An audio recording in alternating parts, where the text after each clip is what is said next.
East Hampton Town Board, we are live. Great. Good morning, everyone, and thank you, LTV. And welcome to the East Hampton Town Board work session of Tuesday, March 10th, 2026. Michael, if you could please read the roll call. Councilmember Tom Flight. Present. Deputy Supervisor David Leese. Present. Councilmember Kate Rogers. Present. Councilmember Ian Calder-Piedmont. Present. Supervisor Kathy Burke-Gonzalez. Present. If we could all please stand for the Pledge of Allegiance. I pledge allegiance to the flag of the United States of America and to the republic for which it stands, one nation, under God, indivisible, with liberty and justice for all. So today we start with public portion. We ask folks to kindly keep your comments to 3 minutes. We'll take from the room first and then go and see if there's anyone that's called in.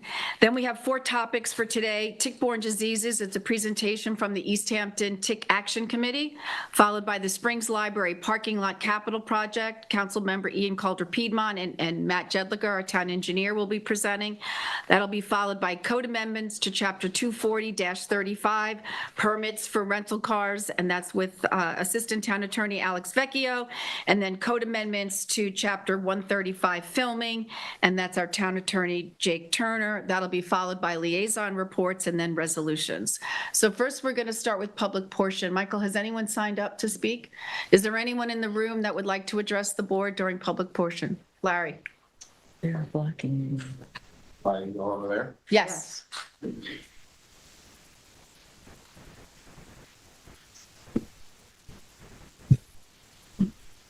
So, I'm sorry, Larry Zimmerman. I'm an East Hampton Town resident. Following up with what I started last week in terms of myself and the building department, I am astounded that I didn't hear from any of the board following up with what I said, but I guess I shouldn't be because I don't get return phone calls either. So there's a article out from Patch today and yesterday about new changes to the building department, which I'm happy to see something that's finally being done. But in it lists 3 outside agencies that are gonna, looks to me, basically help with paperwork. My guess is these people pay those people anywhere from $75,000 to $150,000 a year for what they do, which if you add a profit into that on an hourly basis, I think you guys are paying a lot of money or overpaying a lot of money when you have local people that are qualified and you're not letting them work because they don't speak Spanish. So the absurdity of that is beyond my comprehension. You also mentioned in here that there is an expanded staff. I was just at the building department and I asked them about the expanded staff and they didn't know what I was referring to. So I'll keep my comments short this time, but I'm really amazed again that someone with 50 years of experience in the building industry needs to speak Spanish to be a building inspector. That's all I've got to say. Thank you. Thank you, Larry. Would anyone else like to address the board during public comment? Lauren? I just squeaked in. You did. Welcome, Lauren. Thank you. Good morning. I'm here to speak in support of the proposed parking behind the Springs Library. And I'm not just speaking for myself, but all the entities in the historic Springs area are in favor of this. There's been an expansion of programming throughout the district, and there are times when people come, particularly from Mahjong on Wednesday, where they literally cannot find a place to park. So I applaud you for doing it and doing it so quickly. I mean, really, thank you. It's going to be hopefully, maybe I'm getting ahead of myself, but hopefully by this summer, we can have something there when the need is the greatest. So thank you. That's it. Thank you, Lauren. Would anyone else like to address the board? Do I have to go over there? You do, if that's okay, Terry.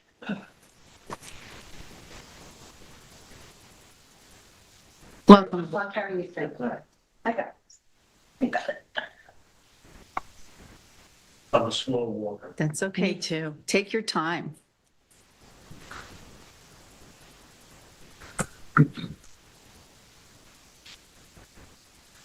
Thank you.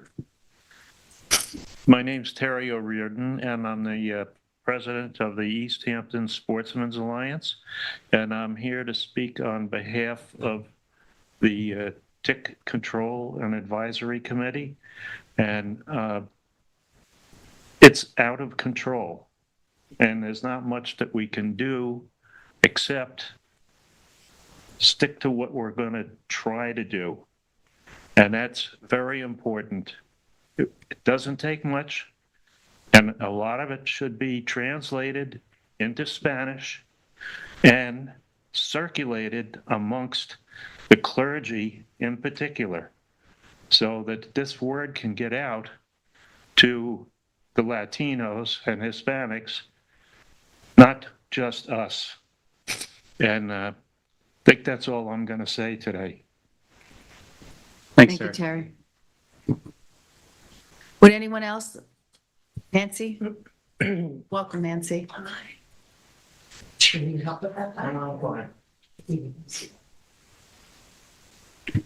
Okay, my name is Nancy Atlas, and I'm here, I'm just going to make 2 quick points, if that's okay. Can I do more than one?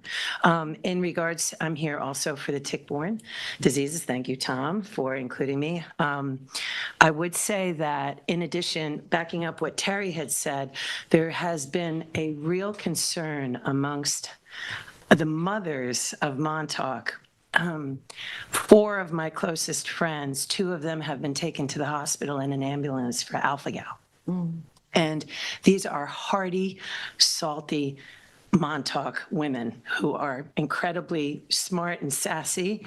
And I feel I would love to include the discussion as we move forward. I see it on the PDF, the importance and the education of letting people, we have visitors from all around the world that come here.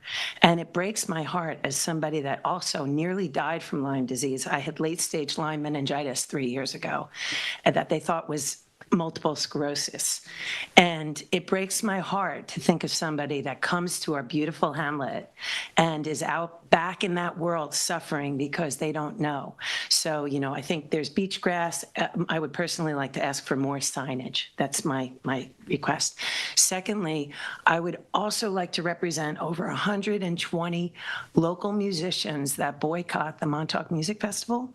And I would like you to consider, if not for this year, next year, really taking a look at the permit.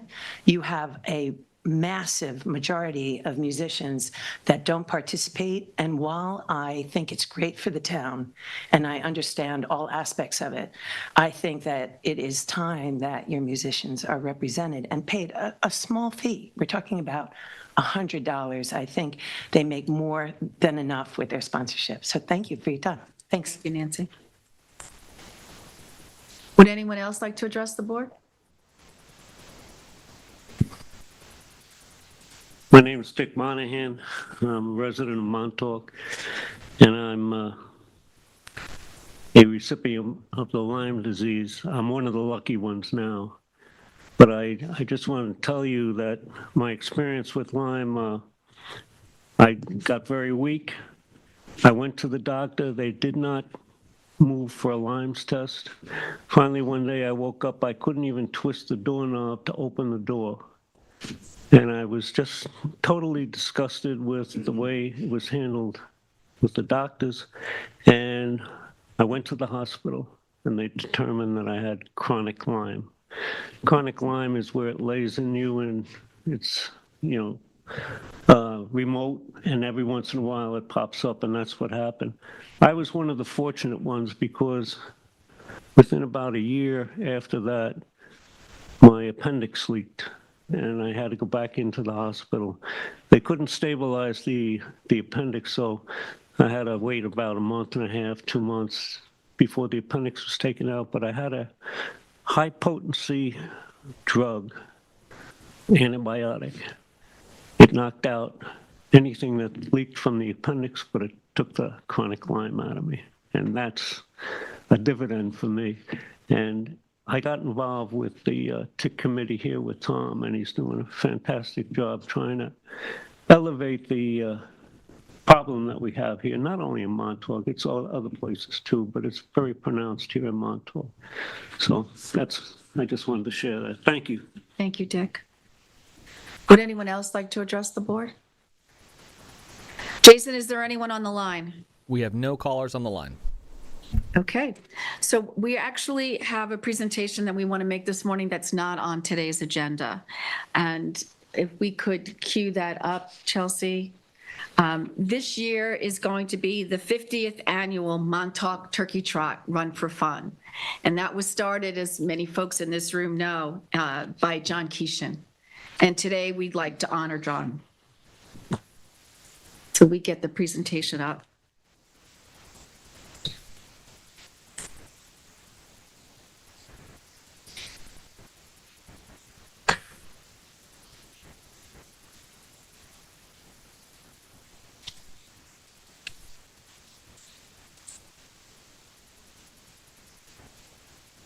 So Chelsea, if you could advance to the next slide, and I believe there's audio on the second page.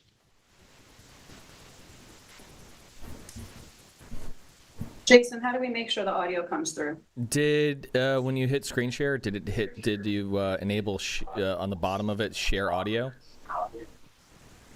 Ah, here we go. Thank you. Let's see if that works.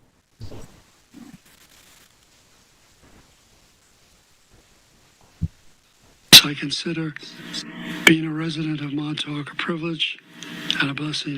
Montauk's been wonderful to me and my family. So for those that knew John, he moved here to Hither Hills in Montauk in 1973. He joined the Montauk. I can't look at you, Nancy. I'm gonna get emotional. He joined the Montauk Fire Department and Ambulance Squad in 1974. In 1975, he opened his own brokerage, Keyshawn Real Estate, and had the most incredible advertising I've ever seen, quite frankly. And I had a 30-year career in advertising. He founded and led the Montauk Library in 1990. He served on the Montauk Downtown Association, Montauk Chamber of Commerce, and is vice president of the Amagansett Golf Club. He helped rename Montauk Plaza as the Carl Fisher Plaza and organized the burying of utility wires at the entrance to Montauk downtown and along the Old Montauk Highway. He founded the Thanksgiving Day Run for Fun in 1976 and was an active photographer capturing portraits and landscapes of people and places in Montauk. I consider being a resident. Sorry. So what is the turkey trot? So as John has said, it was a fun run.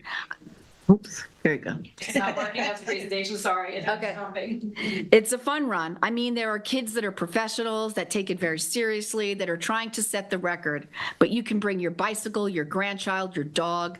It's a run for fun on Thanksgiving morning. And this has become an annual event, and this November it will be our 50th annual turkey trot.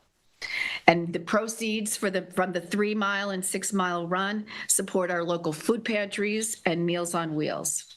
And you'll see scattered throughout. We see the actual the loop. The distance is 3.1 miles. But as we go through this presentation, you can go to the next page. You'll see that there are a number of pictures of John over the years.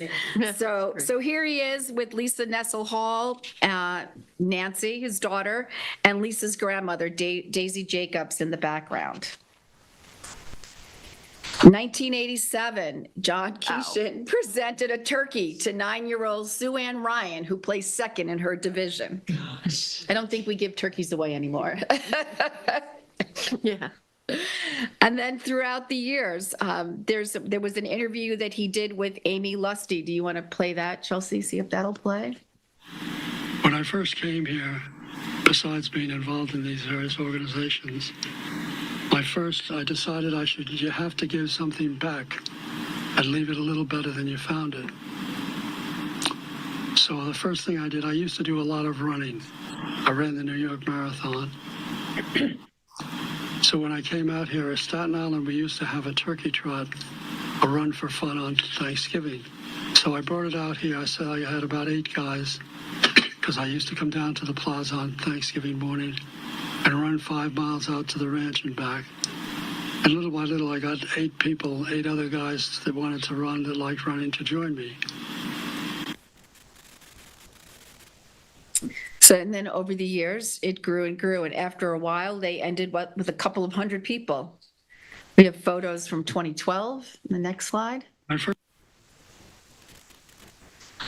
and then 2014 and 2017. 2021 and 2023, and we thank our local photographers we've given photo credits to because we've gotten these photos off the internet.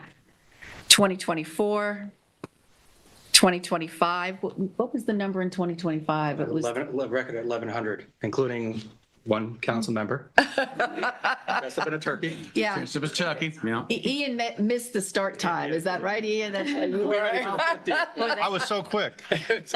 That joke is getting strong.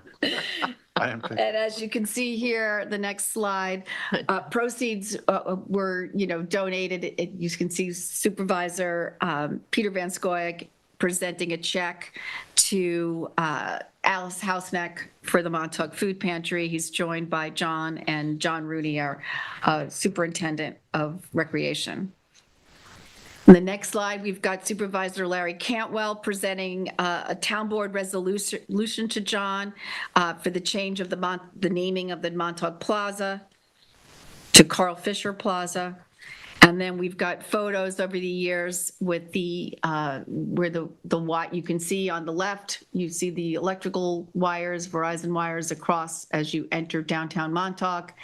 And on the right, those wires are gone because of the work of John. Currently, I'm in the process, and I'm halfway there, is taking the poles and wires down at the old Montauk Highway. I don't know if you've noticed. But we're also taking it down at the entrance to town, so when you drive into town, you're going to be received by the spectacular view of the ocean without the telephone poles and wires. And then John was also known for his incredible photography. Well, I do a lot of landscape photography, but I also very much enjoy taking portraits of people.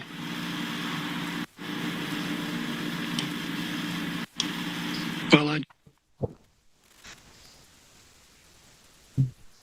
He went on to say, because I feel I have a talent to capture the personality of the essence of people, but Montauk has so many spectacular locations. It's all about the lighting early in the morning and late at night, different times of the year, during or after storms. And you can see some of this is Andrew's Cottage circa 1990, the veranda of the DeForest Cottage circa 1990 as well. And photos of the Montauk Library that same year. And then lastly, the groundbreaking for the library expansion in July of 2020. And here we had Dr. Edwin Keeshan, John Keeshan, and East Hampton Town Supervisor Peter Van Scoyoc. So I'm going to take some things out of order, like I just did. I have the privilege of being able to do that. And we are going to go to the last resolution in our packet.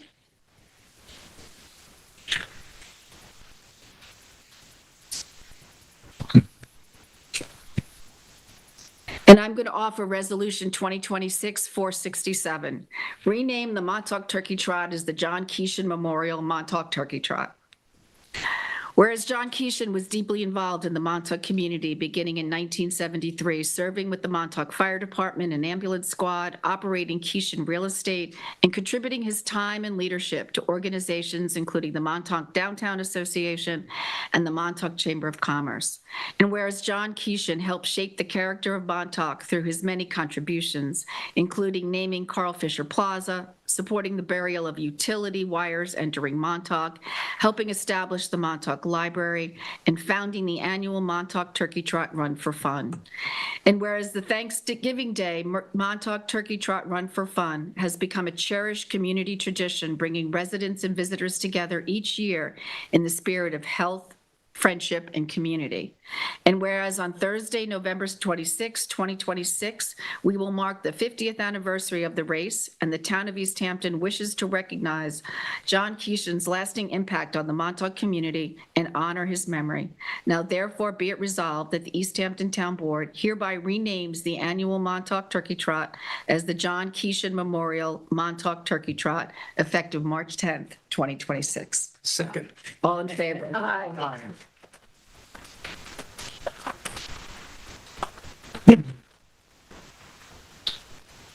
And I'd like to do one more presentation. If Nancy and Ed, if you could join me at the podium.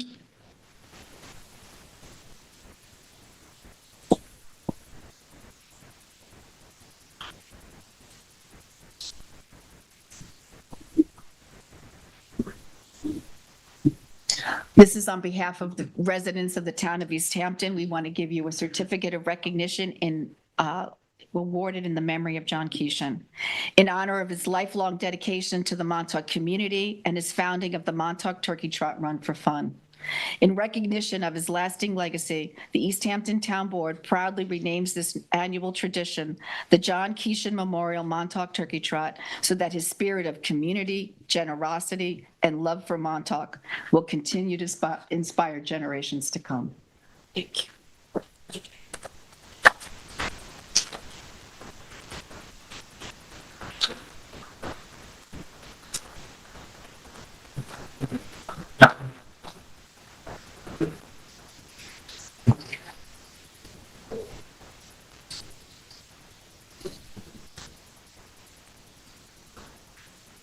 Okay. So now we're going to go back to the agenda. And our first topic is tick-borne diseases. It's a presentation by the East Hampton Town Tick Action Committee. And I believe, Patrick, you're going to put the presentation up. And Jason, if you could let in Dr. Scott Campbell, if Jerry Simons is on there, and if Dr. Dempsey is there, if you could let them into the meeting, that would be great. Yes, I have 3 individuals here, and they have different names. I'm just going to let them in first, and we can see, because sometimes that happens with Zoom.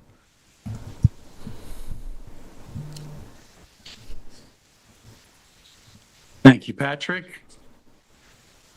Good morning, folks. Thank you for making time to come in today. So, tick-borne diseases. When we had a meeting here, I think back in November, we kind of did a quick audience check of how many people had been bitten by a tick or had a tick-borne disease, and I think every hand in the room went up. This is something that one of the Nancy called out earlier. In my time living here, I have seen this affect so many people negatively. Its impacts on our community are massive, and that's what drove me to kind of bring about this committee, put together the expertise to help us understand what the scope of this disease is and begin to find ways to address that situation. So we go to the next slide, please, Patrick. So the Lone Star tick, one of the many ticks we get out here. You see this and immediately the hairs in the back of your neck stand up and you kind of start to check yourself, scratch your scalp and freak out that you have a tick on you. Tick season's back. You know, I wake up often in the night, but you know, quick early statistic on this in terms of its prevalence across the US. Over 500,000 Americans are diagnosed with tick-borne diseases every year. This is more than HIV, hepatitis C, and West Nile virus combined. Next slide, please. So why does it matter specifically to us out here? I think a lot of this we know, but Eastern Suffolk County has among the highest tick-borne diseases incidence in New York State. Our ecology out here, our habitat, our flora and fauna massively favor tick year-round survival. We're also a community that loves our outdoor lifestyle, be it the fun runs, going on the trails in the wood, bike riding, being in your garden. We are exposed to the environment where we'll come across ticks frequently out here. We have a growing Lone Star tick population, and with that has come new diseases that we are facing. This is a chronic environmental health issue, not a seasonal nuisance. This has been going on for decades, if not centuries. Next slide, please. So I want to talk a little bit about how and why we established the committee. It was a little bit different the way I went about doing this, and I went to the New York Statute of Rights to kind of start off this committee, and there was a key piece of language in there that was the last amendment to the Bill of Rights, and this is that New York State Constitution affirms the right to a healthful environment. We look at that in a variety of ways. We look at it in terms of air quality, we look at it in terms of living in areas that are pleasant, but rarely do we actually look at the impact of the environment on humans' ability to live well. And that's what this is really about, and that's why I included that clause in there. Additionally, it does align with our town comprehensive plan. We talk about environmental protection, and again, to me, that is a two-way thing. It's not just about us helping to protect the environment, it's also to ensure that we are managing our land and introducing policies that help protect us from the environment. That is a threat we've seen not just with ticks, we've seen it with the pine beetle, and I think it's something we need to begin to be more proactive with. Finally, the goal of this committee was to help the committee identify land management, educational strategies, and recommend code changes to mitigate tick-borne diseases. So next slide. The role of the committee here is to educate the public on the disease risk, and that's what we're going to do. The first part of this meeting this morning is to have the medical experts who are on this committee take you through some of the most prevalent diseases. I do have to apologize. Dr. Dempsey, who is going to be here in person to do a lot of that presentation, is unfortunately sick this morning. He is going to try and zoom in. We have Dr. Campbell and Jerry Simmons from Southampton Stony Brook on board as well, who will talk to some of this as applicable. We're also looking to coordinate with the county and the state and medical experts across the region with the goal here to reduce our disease risk while respecting our environment. Next slide. So the community members, I'll be very honest with you, I felt like I had complete imposter syndrome while sitting on this committee. We are incredibly fortunate on the East End to have some outstanding experts in the field of tick-borne diseases. Dr. Dempsey is known globally for the work he's done on Lyme disease. Dr. McGinty is a global specialist at this point in the alpha-gal syndrome. Jerry Simmons has been at the forefront of treating this and done presentation and educational strategies across the East End. Dr. Stillman is an emergency medical physician. Some of you may recall his son. Abe Stillman was a fantastic student at our high school. Dick Monahan, who's been involved in many pieces out here, is our committee chair. And, Dick, as he mentioned, has had, real impact from tick-borne diseases. Rich and Terry have been at the forefront of helping us kind of support this initiative. They're out in the field. This is very much about where we have that outdoor lifestyle, how it is impacting us and giving us that feedback. And Kay Tyler from CCOM has helped give great guidance on how we can improve our educational strategies about this. Outside of our volunteer members, we also have ex officio, Dr. Scott Campbell from Suffolk County Health Services is the arthropod disease laboratory chief. If you ever want to know anything about ticks, Dr. Campbell is unbelievable with his depth of knowledge in this field. The Natural Resources Department has weighed in on this. Planning has weighed in. Land Management, Andy Gates is here today. Thank you for all your support.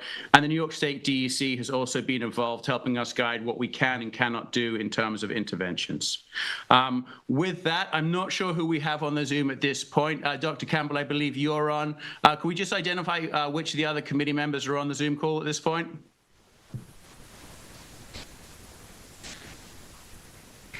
Jason, we got them muted? Dr. Campbell is not muted right now, but I would appreciate everyone just stating who they are. Tom, this is Joshua Stillman, Dr. Stillman. Thank you, Dr. Stillman. Hi, this is Scott Campbell. Thank you, Dr. Campbell. Okay. All right. Dr. Dempsey was going to take us through these initial slides. I will do my best to discuss some of them. I have asked Dr. Campbell to give some guidance where I might miss some key points here. And Dr. Stillman, too, I know that you've done a huge amount of research into this, so I will hit the bullet points, but if there's pieces you wish to add about any diseases as I conclude the slide, please do feel free to jump in here. So the first of the tick-borne diseases, and the one we most commonly know here, is Lyme disease. It's caused by bacterium, Borrelia burgdorferi. It's spread by the black-legged deer tick. Most infections are transmitted by nymph stage ticks, which are very small and go unnoticed. That's a critical factor that will come up in part of Dr. Campbell's presentation later with regards to seasonality and risk exposure for humans. Symptoms, as some of you may have had this, they're flu-like. Fatigue, fever, muscle aches, and joint pain. If caught early and treated early, the effect is very treated. The problem, as Dick called out with his case, and I think Nancy called out with her case, is that often, these things go undiagnosed. You think it may be flu, so you delay getting treatment. Dr. Campbell, Dr. Stillman, anything you wish to add on Lyme disease particularly? Nothing here, other than I'll touch upon most of the diseases, how they relate to ticks as I do my slides. So unless there's something obvious. And I would just add that because it goes undiagnosed often early, because people don't pay attention to the initial symptoms, or they may miss the initial rash that goes with it, the result is that we end up treating it later in the disease with some frequency, and those complications are bad. Thank you. The next of the most prevalent diseases we face on the East End is ehrlichiosis. Again, this is a bacterial infection. This comes from the Lone Star ticks. That was the image you saw at the start of the presentation. Symptoms for this typically develop 1 to 2 weeks after the bite. They include fever, headache, muscle aches, nausea, and vomiting. The rash in the case of this bite is relatively uncommon. Critical symptoms that you might identify: low white blood cells, low platelet counts, and elevated liver enzymes. Treatment for this, antibiotics are critical. Next, we go on to the next kind of most common out here is anaplasmosis. Again, a bacterial infection from deer ticks. Once again, symptoms 1 to 2 weeks after a tick bite. Fever, headache, fatigue. Again, the rash is rare. You will potentially see blood count abnormalities with this. And again, the treatment for this, as with bacterial infections, is antibiotic treatments. And then the fourth of the most common diseases we faced on the East End is babesiosis. This is somewhat different. It's a parasitic infection of the red blood cells. It's spread by the black-legged deer ticks. Symptoms include fever, chills, sweats, fatigue, and muscle aches. Can cause anemia. It presents a higher risk to older populations, and this does require specific medications for treatment. And the last of the diseases I wanted to highlight today is the relatively new one, which many of you have heard about. This is the alpha-gal syndrome. This impacts a specific subset of the population. It's an allergy to alpha-gal, which is a carbohydrate present in mammalian meat. So effectively, any hooved animal, be it a deer, goat, pig, cow, that's when you're going to see a reaction from this bite. This develops from Lone Star tick bites. Reaction occurs hours after eating red meat. This is not an infection, so antibiotics do not help in the treatment of this. And avoiding new bites improves symptoms. If you are infected with this and diagnosed with it, it's critical to kind of get that continued testing to see if your levels have dropped off to mitigate your risk to this disease. So when to seek medical care? If you develop fever, chills, fatigue, headache, muscle aches, or joint pain within days or weeks after a tick bite or outdoor exposure, seek medical care. If you develop a new rash, especially ones expanding, unusual, or appears days to weeks after possible tick exposure, seek medical care. If symptoms are severe, worsening, or include shortness of breath, chest pain, confusion, or weakness, again, speak to your doctor. Or if you become ill after a tick bite, you have risk factors for severe disease, you're a senior, you have immune compromise, or an absence of a spleen. These are situations where if you are exposed to a tick or possible tick bite, you need to seek medical care. And why does early treatment matter? Next slide.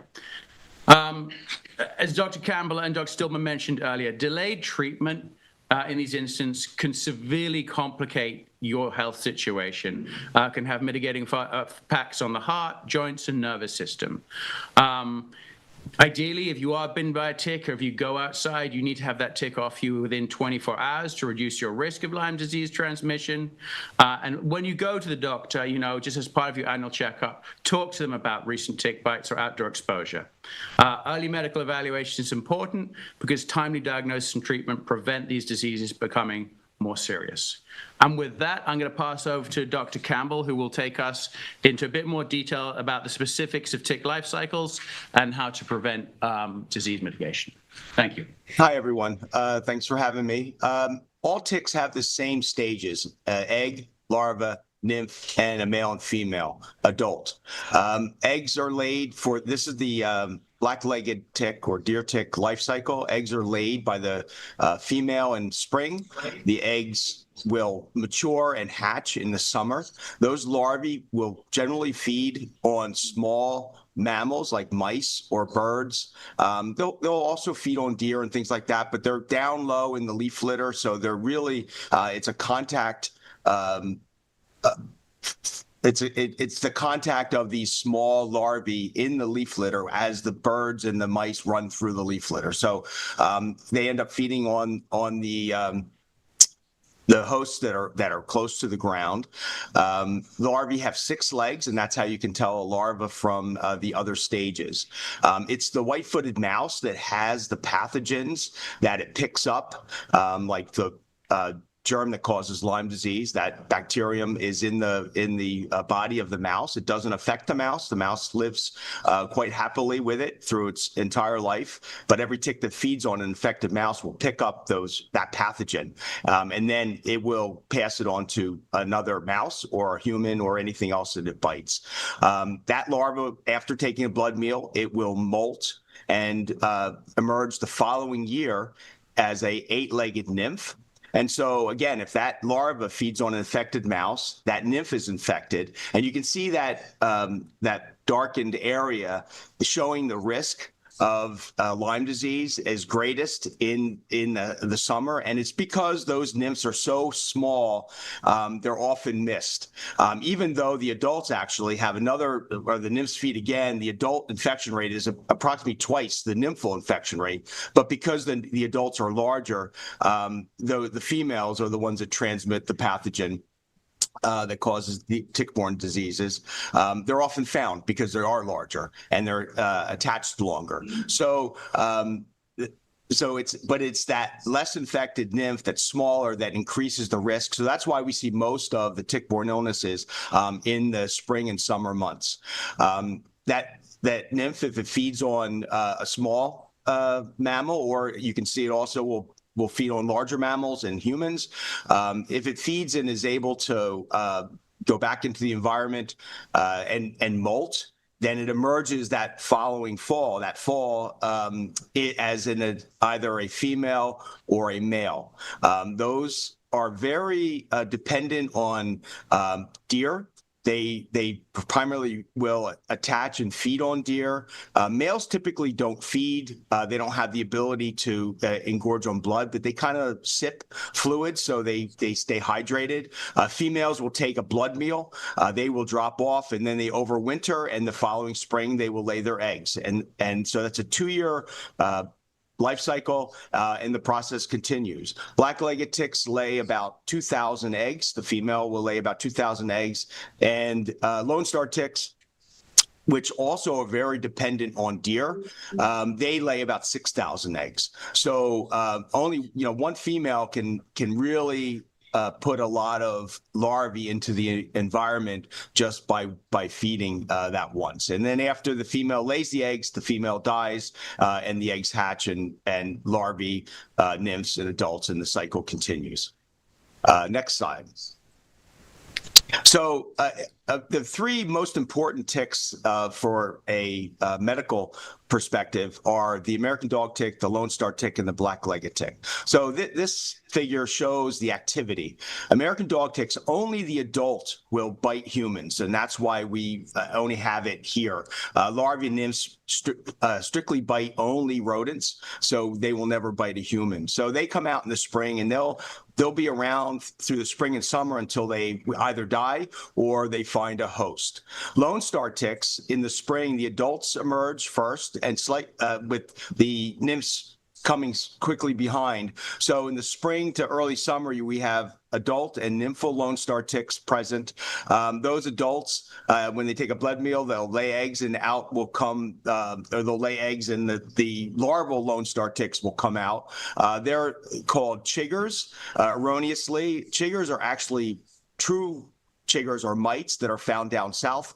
We don't have chiggers here on Long Island, although people call them larval Lone Star ticks chiggers in error. So, but they will bite humans in large numbers typically. As I said, the female lays 6,000 eggs. And so you walk through a cluster that's about 3 foot in diameter, you're going to pick up dozens, if not hundreds, of larvae. And it creates a huge red welty mass of bites that itches like crazy.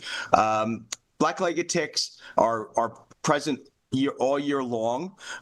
In the spring, we have the nymphs come out. As I said in the earlier life cycle, they will feed and then molt and come out in the fall as adults. Those adults will feed and lay eggs in the spring, and then the larvae will emerge. What's important to realize in Suffolk County, any degree day above 40 degrees, you will have active adult black-legged ticks and the risk of acquiring Lyme disease and anaplasmosis and babesiosis. So we always have to take precautions with regards to tick-borne diseases. So it doesn't matter. I mean, you know, when it's snow covered, that's a different story. They can't quest. They can't, bite hosts. But as soon as that snow is gone, they are actively questing, looking for a blood meal. Next slide. So, the habitat that they're found in varies, and a lot of it depends on how the tick deals with desiccation. You can see the questing tick on the right. That's what they do. They just kind of hang out. They wait for a host to come by, and then they will attach to the fur, attach to the pant leg, and then look for a place to feed.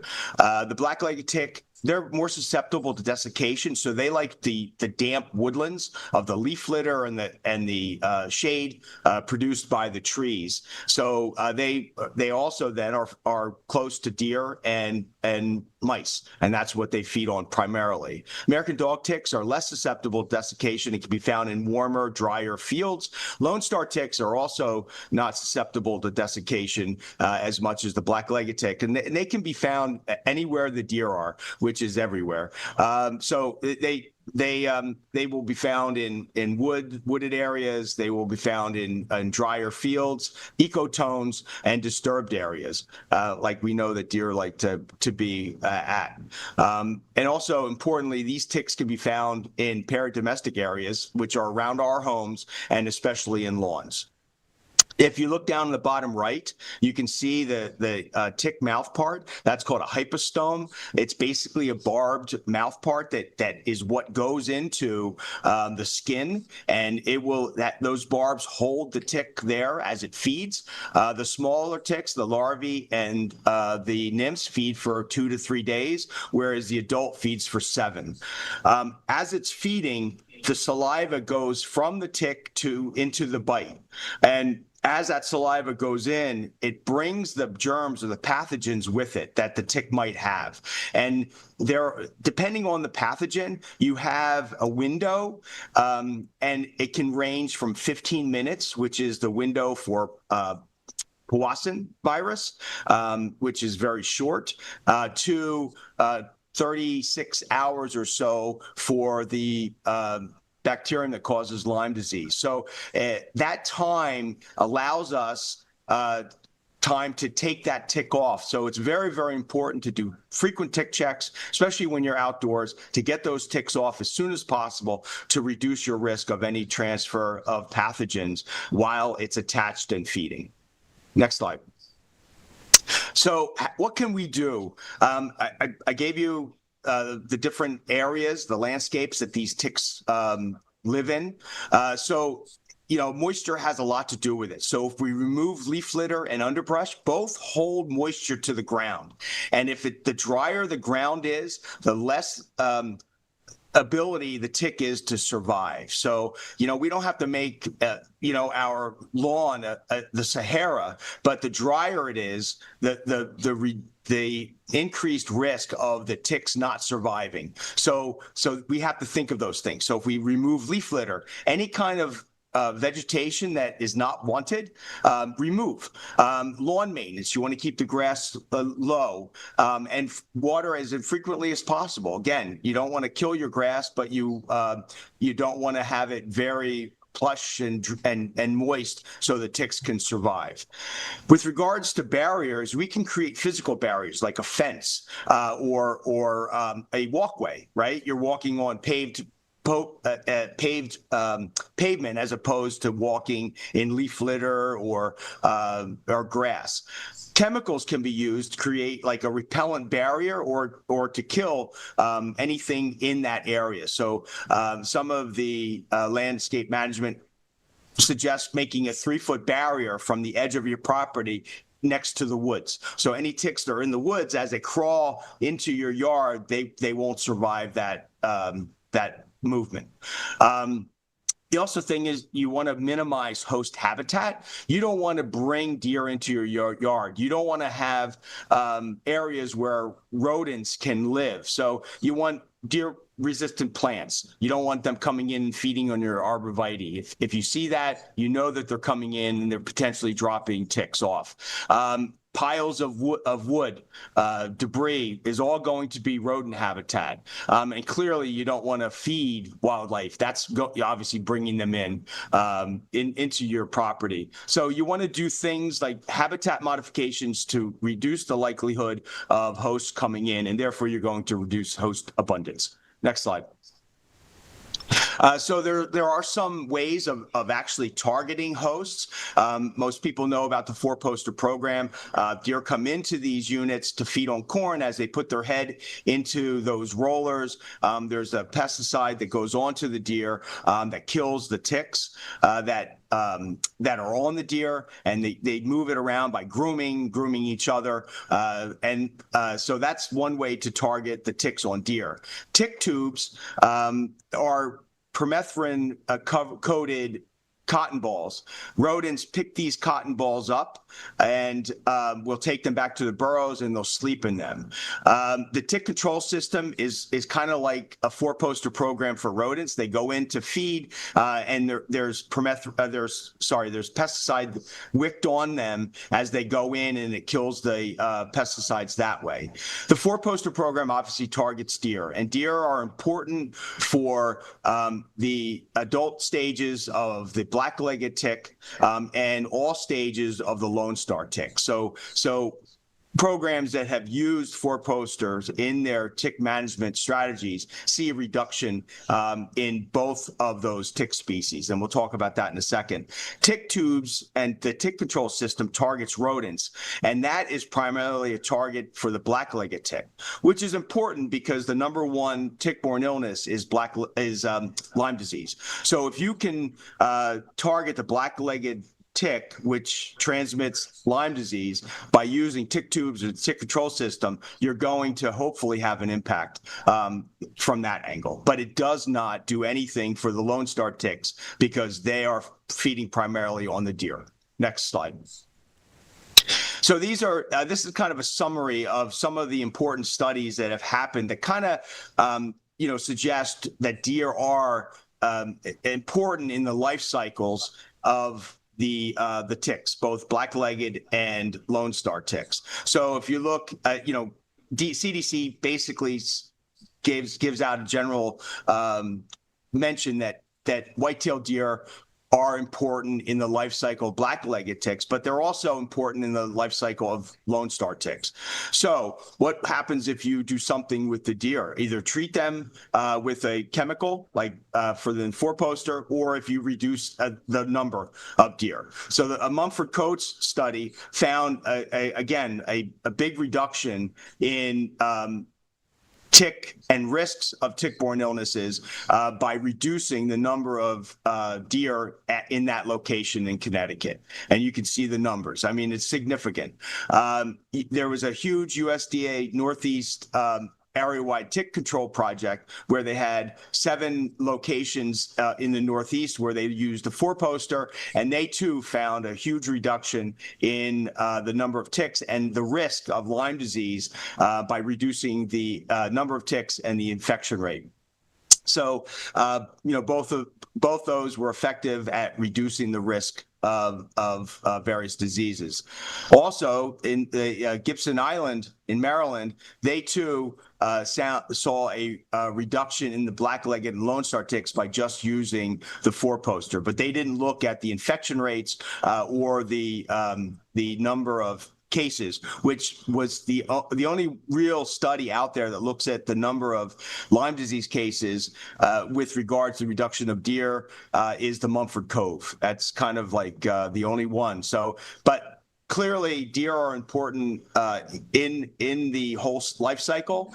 I should add that deer also are the reservoir for Ehrlichia chaffiensis, which is the primary germ that causes ehrlichiosis. So like the mouse that is the reservoir for the bacterium that causes Lyme disease, deer are the reservoir for the bacterium that causes ehrlichiosis, which is what transmitted by the Lone Star tick, and obviously Lone Star ticks feed on deer. So it's a combination of reducing the number of deer in an area to reduce that risk, either physically by removing them in a deer management strategy or treating them with a topical pesticide to reduce the number of ticks that will successively feed on the deer. Next slide. So a caricide. So when you apply pesticide to a lawn, there's strategies that make it more effective.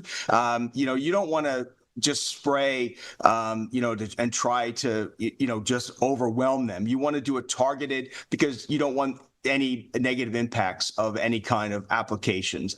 So tick surveillance, do you really have a problem? So there's a way to do surveillance on a property. It's called flagging or dragging, but you actually look for the tick. So if you flag and you find a ticks in like the back of your yard, and not on the sides or in your yard, you know where to target that application. So basically that is dragging a piece of cloth over your property or over an area. It can be a park if you're going to do some sort of application. And then you'll actually see the ticks are questing, they will attach to the cloth. You can remove them, you'll know exactly where they are, and then you can target those areas. You want to do timely applications to maximize the control. You saw all those bell-shaped curves of all those tick activities. You don't want to spray at the end of the bell-shaped curve. You want to spray in the beginning of the bell-shaped curve, so that pesticide is actively killing ticks when they're emerging and when they're coming out.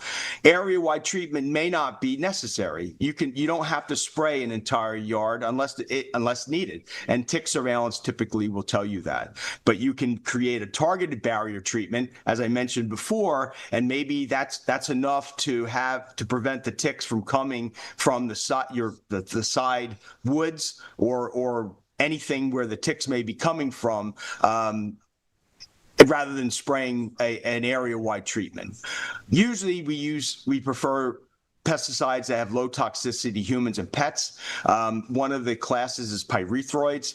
It's the same class that permethrin is in. Permethrin is one of the repellents that is commonly used by many, many people. It binds to the soil and the plants, so it doesn't leach into the groundwater, and there it breaks down over time, and it also has a very long residual, maybe 60 to 90 days. So you're only applying it once as opposed to applying it every 2 weeks, like some of the other pesticides that are out there. So you want something with a longer residual, and that way you're not missing any of those bell-shaped curve tick activities. And of course, we always apply pesticides according to the label to prevent any kind of negative impact or runoff issues. Next slide. So how do you prevent tick bites? Well, clearly you want to keep the ticks off of you. So how do you do that? Yeah, I mean, you can avoid tick habitat.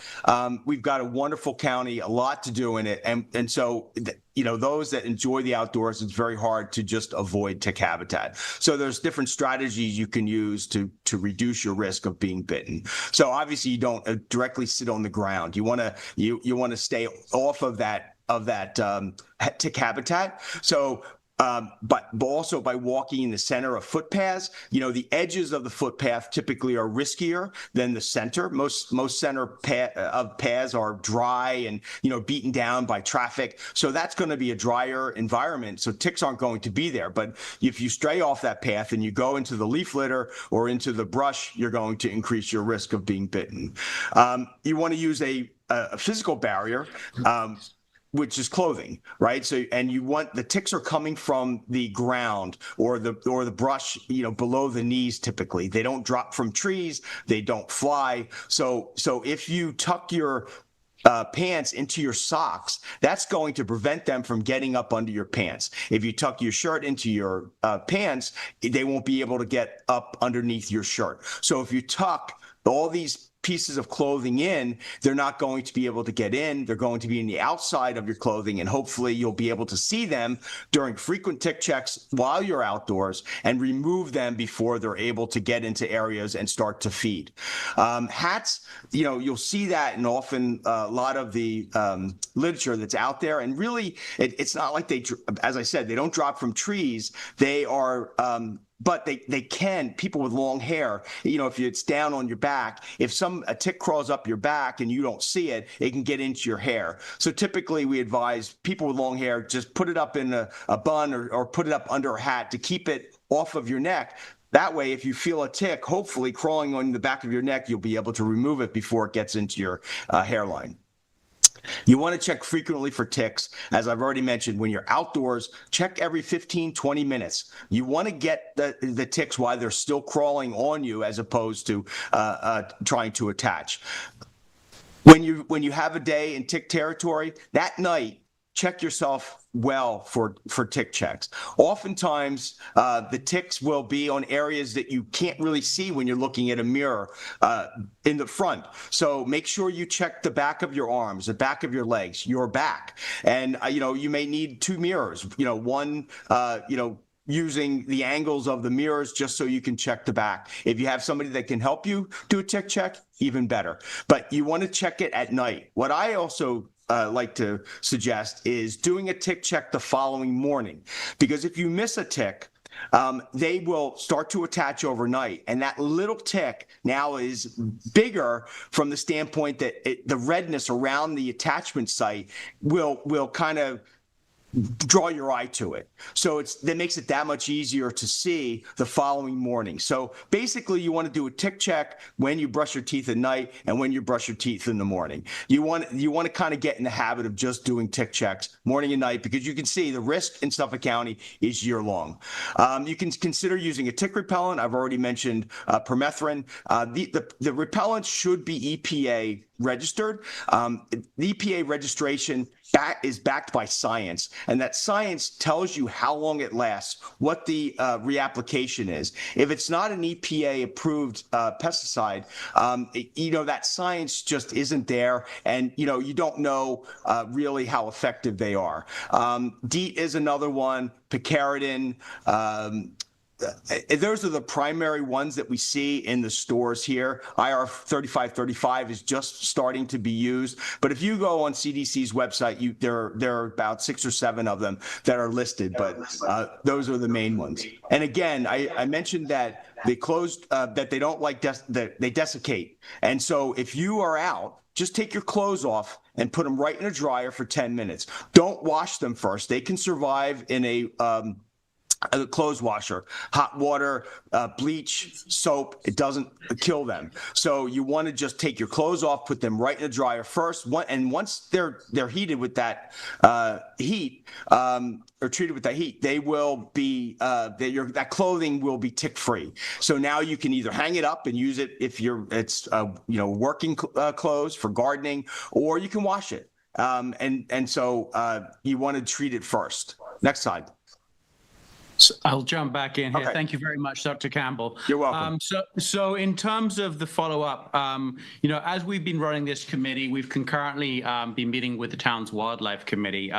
We relatively early identified that the deer are a critical intervention point, and obviously that for many in the town is a contentious issue. There's a strong emotional attachment to deer, which is very understandable. So, in terms of methods to manage deer's impact on tick-borne diseases, we've been meeting with that committee, and we're looking to come back in about 6 to 8 weeks for a work session to present what their recommendations are for methods to manage deer's impact on tick-borne diseases. This presentation itself, thank you, Terry, for calling this out earlier. We will be translating this into Spanish. It will be on the town website. We're also going to be meeting with the municipal partners, the school districts, and other regional organizations, just to increase this kind of awareness to tick-borne diseases. And the last thing we're looking to do is work with our local healthcare providers, potentially develop either an app or something on the town website to help track tick interactions across the town. I think it's a great idea with the signage. I would love to put it up at some of our more common recreation areas with a QR code that people can actually link into this presentation and understand if they're potentially entering an area that is high tick risk. So that will be coming in the next 6 to 8 weeks. That's everything I have. The rest of this deck is just some of the sources we've used for this. That's one thing I really kind of want to emphasize from this presentation is that all the medical advice that we're giving in this is not stuff that's just come from us. This is CDC guidance. It is government information, so it is very well resourced.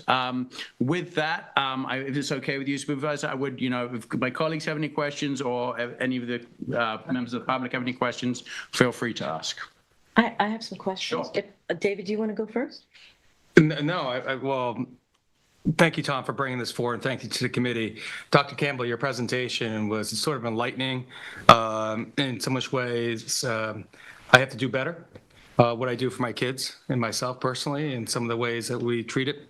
I remember growing up out here, and we were able to play in the woods and go enjoy ourselves, but I actually don't let my kids go in the woods anymore. I think that's sort of a shame, unless they're on a path or we have to take extra precautions. So that's a freedom of youth growing up in East Hampton, I think, is missed, unfortunately. But what you just laid out there was from the beginning of tick to the carrier host to what we can do as parents. I see, I work through the lens of my kids, everyone. What we can do for our children to try to protect them at the earlier stage and as we move forward. I'm a little overwhelmed by the information, so I'm sorry I'm stunned on that because it's a lot to take in and it was empowering. So I thank you for that. Thank you. So first I want to thank everyone on the committee and Tom for really having an in-depth discussion about this issue. We've had ticks around when I was young. You never even thought of not being in the woods or in the beach grass or jumping off the dunes for fun and running around. Unfortunately, in today's world, these options are limited. And it's really important to be educated on this. And I think the most important part of what you're all doing is bringing this to the forefront of everyone's education. Because we have a tendency, we've dealt with them for such a long time. It's ticks, and that's all you ever hear. But you don't hear options on what you can do. That I do have a couple of follow-up questions and comments. One, when I know that I've been to, found a tick on me. I don't really know, because you hear different things all the time, the proper way to remove a tick. If I find it, should I go to a healthcare professional to have it removed?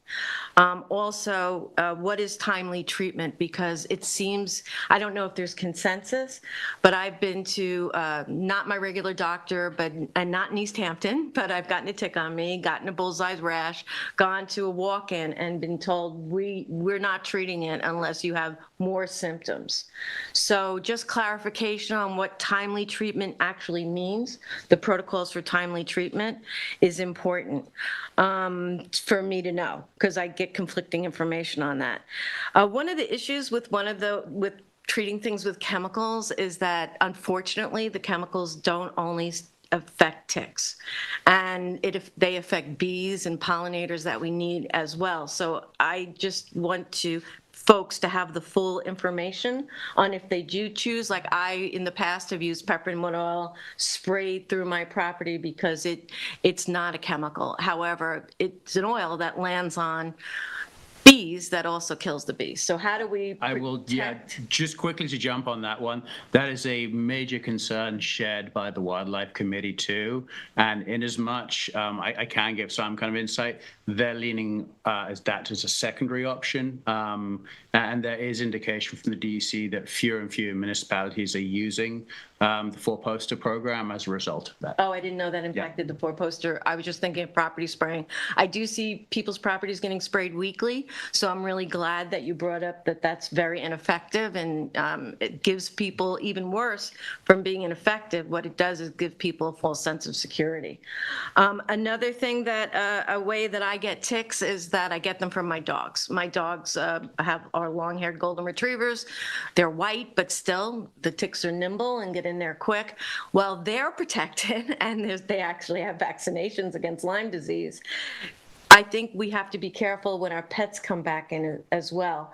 There's the kind of sticky tape, and again, please research this. I'm not offering this as advice to anybody, but there's like tick mitts that you could brush down your dogs with to help with that type of infestation.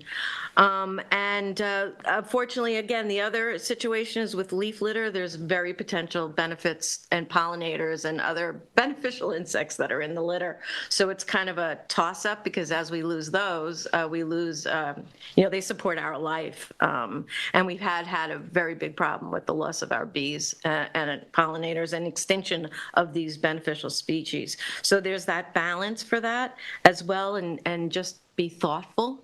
And as you recommended, and as the doctor recommended, target, don't blanket things. We want to avoid as many impacts in getting rid of these ticks, which, doesn't everybody want to just stab that piece of paper and the picture of the tick? I mean, it's really put a limit on people's lives out here, and also risks to their lives. So it's a very serious topic. One last thing, because I'm taking up so much time, is that I just want to acknowledge that our infestations and the increase in our infestations also are happening because of the climate crisis and the change in the climate crisis, which are bringing us the southern pine beetle. Keyword there, southern, we're in the north, and also spreading West Nile disease, bringing it up, and even malaria up north, as the mosquitoes infected by them can survive in our area. So I just want to acknowledge that as another cause of what we're seeing here. But I really want to thank everybody for really bringing this to the attention and offering us ways to deal with it. It's a topic that needs constant reminder. Dr. Campbell, do you want to speak briefly, because we have discussed the kind of most effective means of tick removal? Sure. The best way to remove a tick is just to use a fine-tipped pair of tweezers. Grasp it as close to the skin as possible and pull it out.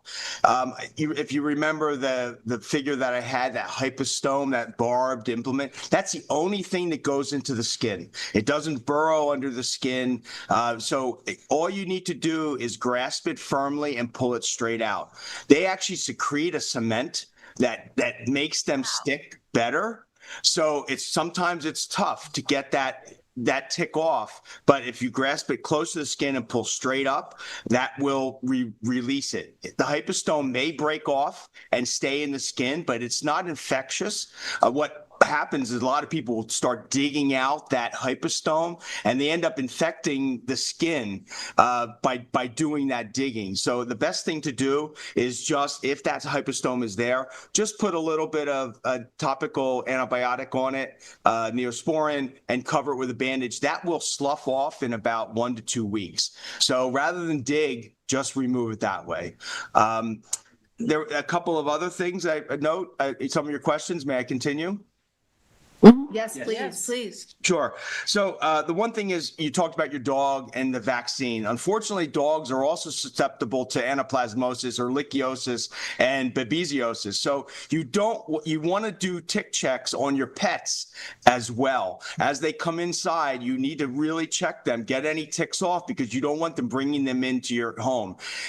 You don't even step out. The dog goes out, comes in. Now you're at risk of acquiring a tick bite, and you didn't even leave your living room. So you want to do tick checks as your companion animals go in and out.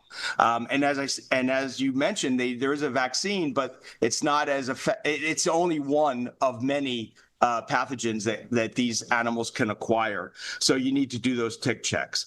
The other thing is when people spray for ticks, I mentioned about desiccation. They actually have to go back down to the ground and rehydrate, and then they come back up into the leaf litter or into the vegetation.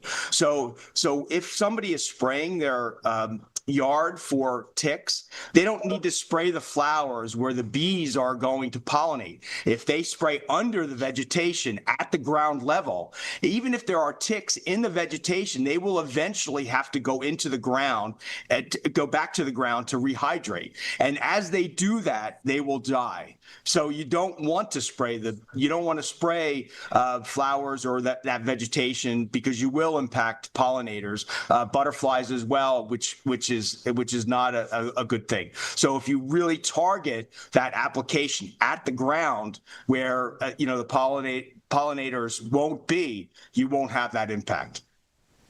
I don't know Very if there good was information. Thank you. Yeah, Yeah, I you're appreciate welcome. that. That's great information. Thank you. Can we ask Dr. Campbell, what about the comment Kate made about, timely treatment, where you go to the walk-in and they may say, well, not having any other symptoms and now's not the time. Actually, I'm not a physician. If Dr. Stillman wants to address that. I'm a scientist, not a physician, so. I'm sorry, I have to hear the question again. So what I asked, this is Kate Rogers, what I asked about is different trends in treating you when you have the tick either still on you, or you've developed a red rash. I've gotten conflicting information going to walk-ins, not in this town, first there was a time where everybody got Doxy, the quick dose of Doxy immediately, and now it seems to be different. So it won't be prescribed in certain cases for that rash. So when we say timely treatment is essential, what does timely mean? I think the best answer I can give you would be one in which we divide it up into the time the tick bite has occurred. If there is no rash, then there is a debate over whether to treat with a single dose of Doxy, and I think I would err on the side of caution with that and treat, but it could mean people get treated many times over the course of a year in a place like where we live, and so the hesitation is about over-treating people and creating antibiotic resistance. That you might see. Once somebody has a rash, there shouldn't be any debate about how to treat. Thank you. That's very good to know. The best location for information on how to treat would be the CDC website, because it's kept up to date. And that will be posted on the town website too, the link. Thank you. Thank you so much.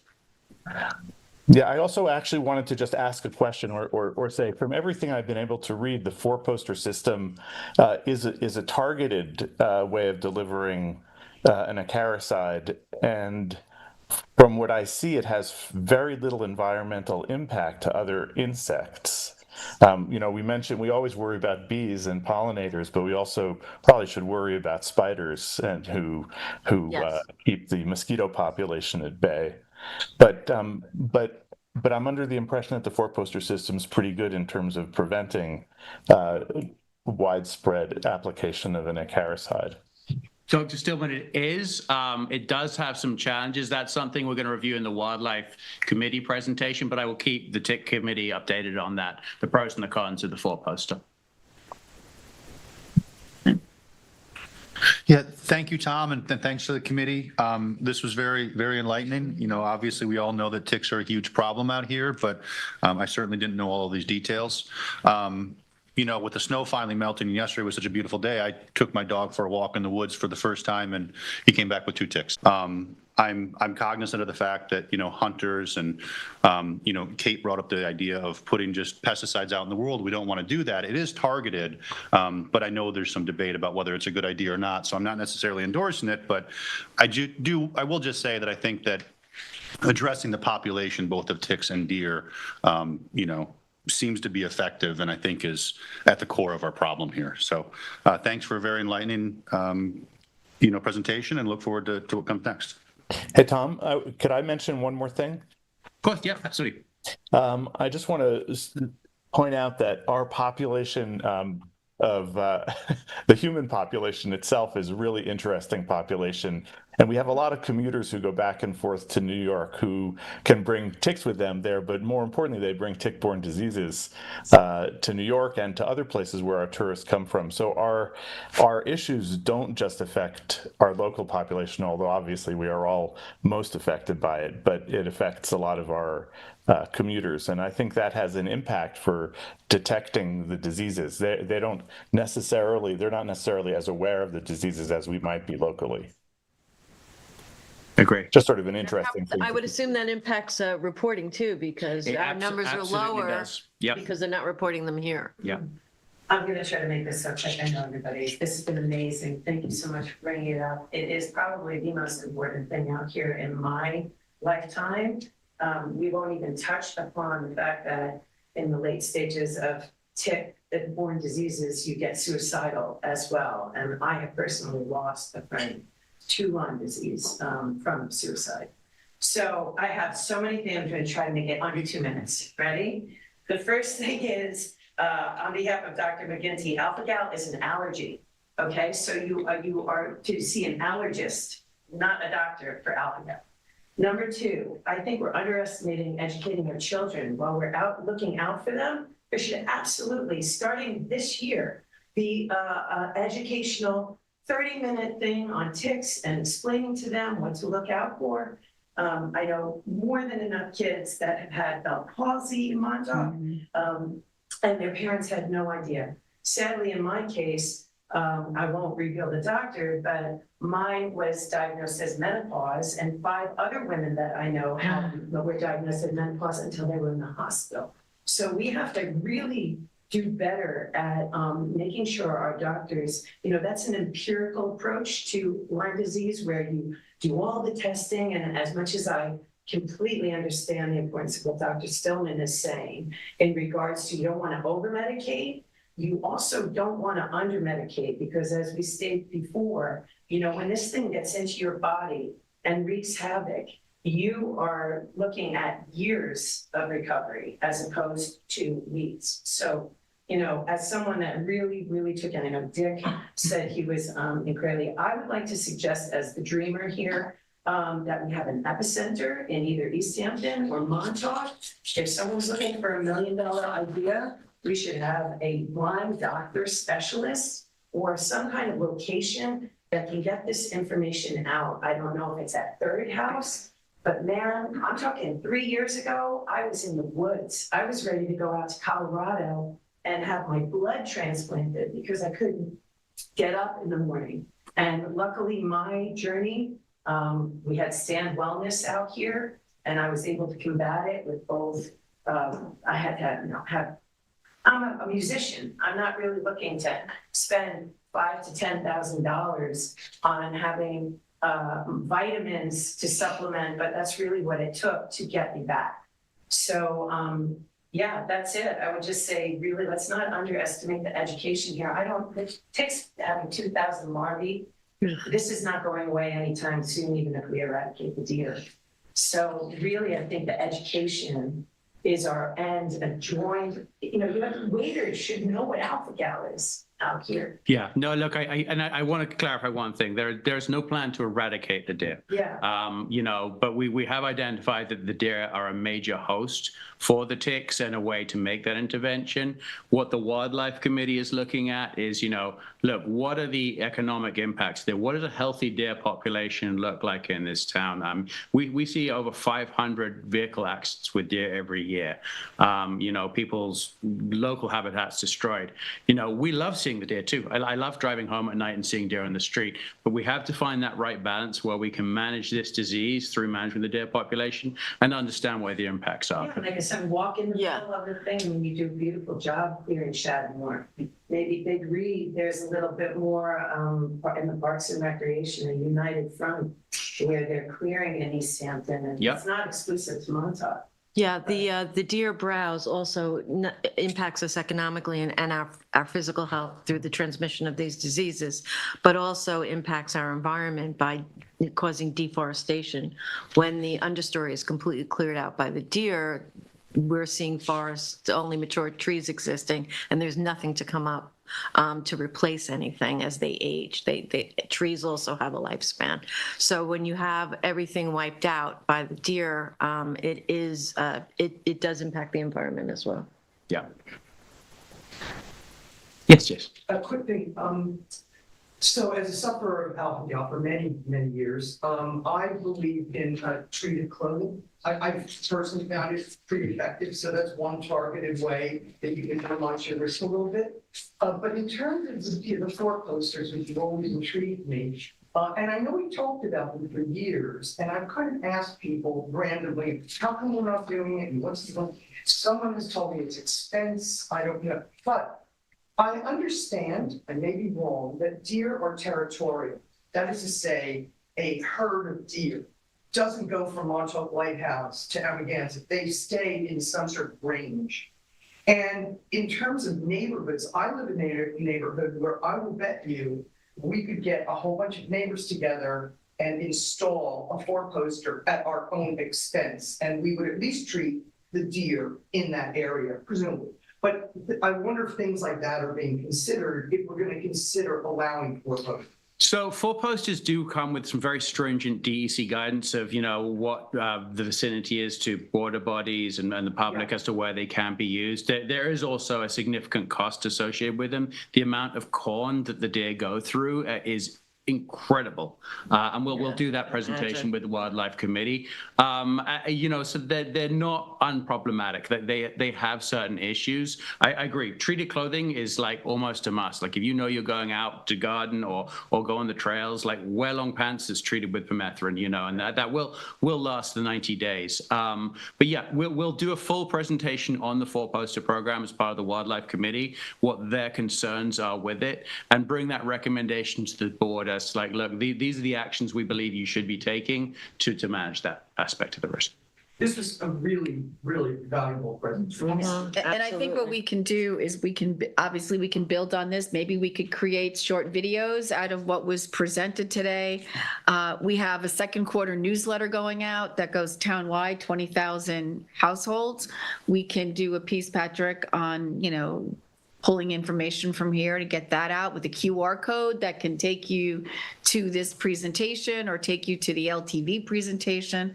So I think we can, work with our social media and the timing is perfect, right? You made this presentation. We're a couple of weeks from spring and you're saying that the risk of human infection is greatest in late spring and early summer. So now's the time we need to, get this message out. Thank you. To the committee, thank you very, very much for your incredible time in bringing this together. You've all been fantastic, so thank you.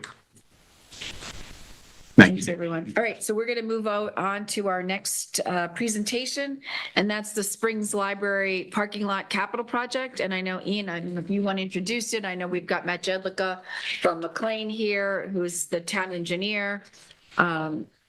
Yeah. You want to set it up first? Sure, that'd be great. Yeah, thank you, Matt, for your work on this and for being here today, who's really done the heavy lifting here. This came about, I've been the Springs liaison to the Springs CAC and to the Springs Hamlet since I've been on the town board.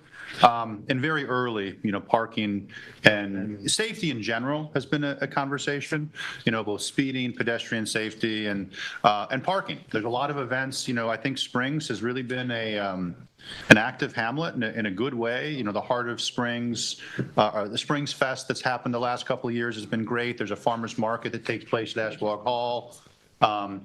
As Lauren mentioned, there's mahjong at the library, and we recently restored the Parsons Blacksmith Shop. Springs Historical Society's done a great job of cleaning that out, and it's seen more use. And the problem is when we have events in Springs, there just is not enough parking. And so even the library itself has substandard parking. This parking lot would serve the library directly, but also the area around it. And the goal is to provide, extra parking with the most minimal impact possible. And this particular area behind the library, I think was brought to me, frankly, because I think this conversation's been happening before my time. It's not very high quality habitat. You know, there's sort of a natural clearing there. If you go to the south, there's some very, very high quality woodland, you know, connected to this. But the area where the parking lot is proposed is actually not the best habitat. And so it seemed like a good place. This is a preliminary look. You know, I know Dave Lease already reached out with some comments. This is by no means final. I just wanted to sort of, like I said, I've been talking about it with different groups in Springs, including the CAC, library staff, and others. This is a way to get it out to the broader community, because frankly, I've been surprised that one person had negative feedback about this, and they called back later to say, actually, I changed my mind.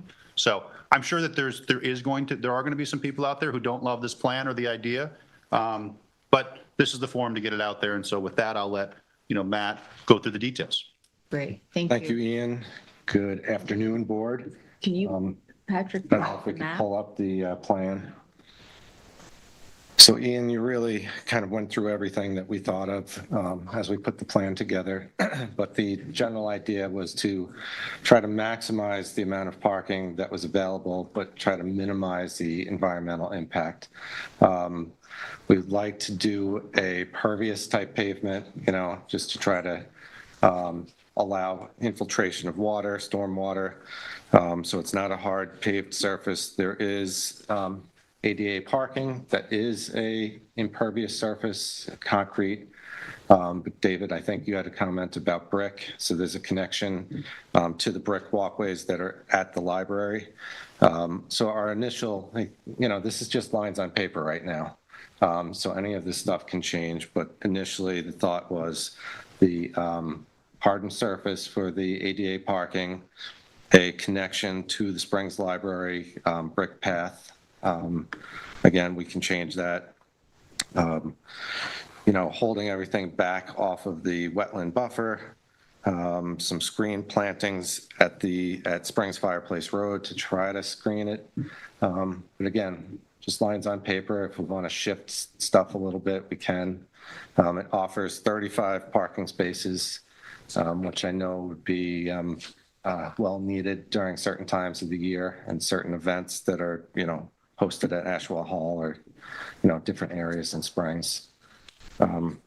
So if you guys have any questions or comments on this, it's just a schematic design. We initiated the capital budget process just to try to, start things moving forward. But what would happen after this is, we'd have to come up with an official design, which would then get moved forward to construction documents and a public bid type of situation in order to get it constructed. And I see that you also have some other obligations for a DEC wetland adjacent permit. So this will be looked at by other agencies as well. Yeah, we are behind the 10-foot contour, which is DEC jurisdictions, 300 feet or 10-foot elevation. So we'll have to go through all the permitting processes and the town's permit process and any sort of other official approvals in order to get it done.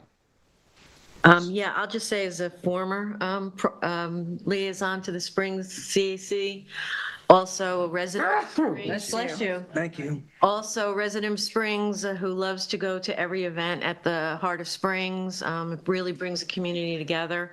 Also, as a member of the Special Events Committee, and knowing that the concerns for public safety with the limited parking that we have now as our population grows and as the events become more popular due to all the great works of the nonprofits that have turned that whole area around.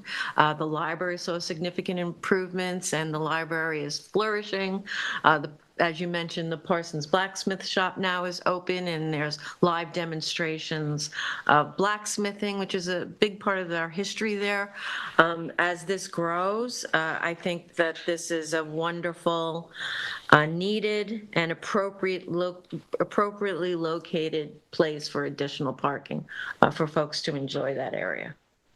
So I fully support what you have here. I love that it's gravel and it's pervious, so that's important as well.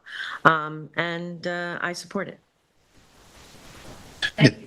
Yeah, Yeah, I just want to say one of the immediate concern, obviously, is Pussy's Pond. You know, there's environmental concern, and so in this design, we did get preliminary comments from Natural Resources and Planning. Everybody identified that, and Matt made the design accordingly to stay, appropriate distance away.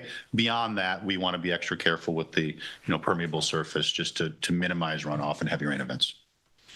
And one other thing I want to say to Lauren, it would be very optimistic to think this is going to be ready for the summer.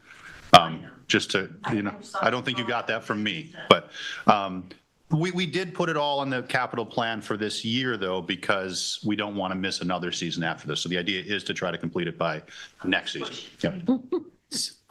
Just a few quick questions. So, look, I think it's great we've got the ADA stalls over there. That concrete pathway is obviously going to be ADA compliant. I just did have a quick question, which is that then going to be able to connect for ADA access to Parsons Place, or would they have to go around the long way if they're going to try and access? To go directly to Parsons Place. Yeah, so you got the walkway to the library, but is there a connection for ADA access to Parsons Place? Well, just the ADA sidewalk that goes to the back of the library. So it will connect. So it will connect to that perfect. ADA sidewalk. Perfect. And which connects to the parking spaces on Parsons Place. So it'll be interconnected. Excellent. That was one question. Second question was that is there going to be any lighting at all in the lot? There's nothing proposed. Okay. So that's something. That Yeah, I mean, it's one way, like, I mean, you know this area better, but I assume there's quite a few night meetings that might use this park. If it's gravel, just trip hazards, where there's the opportunity to do some very low-level solar lighting here, just to kind of reduce safety impacts for consideration.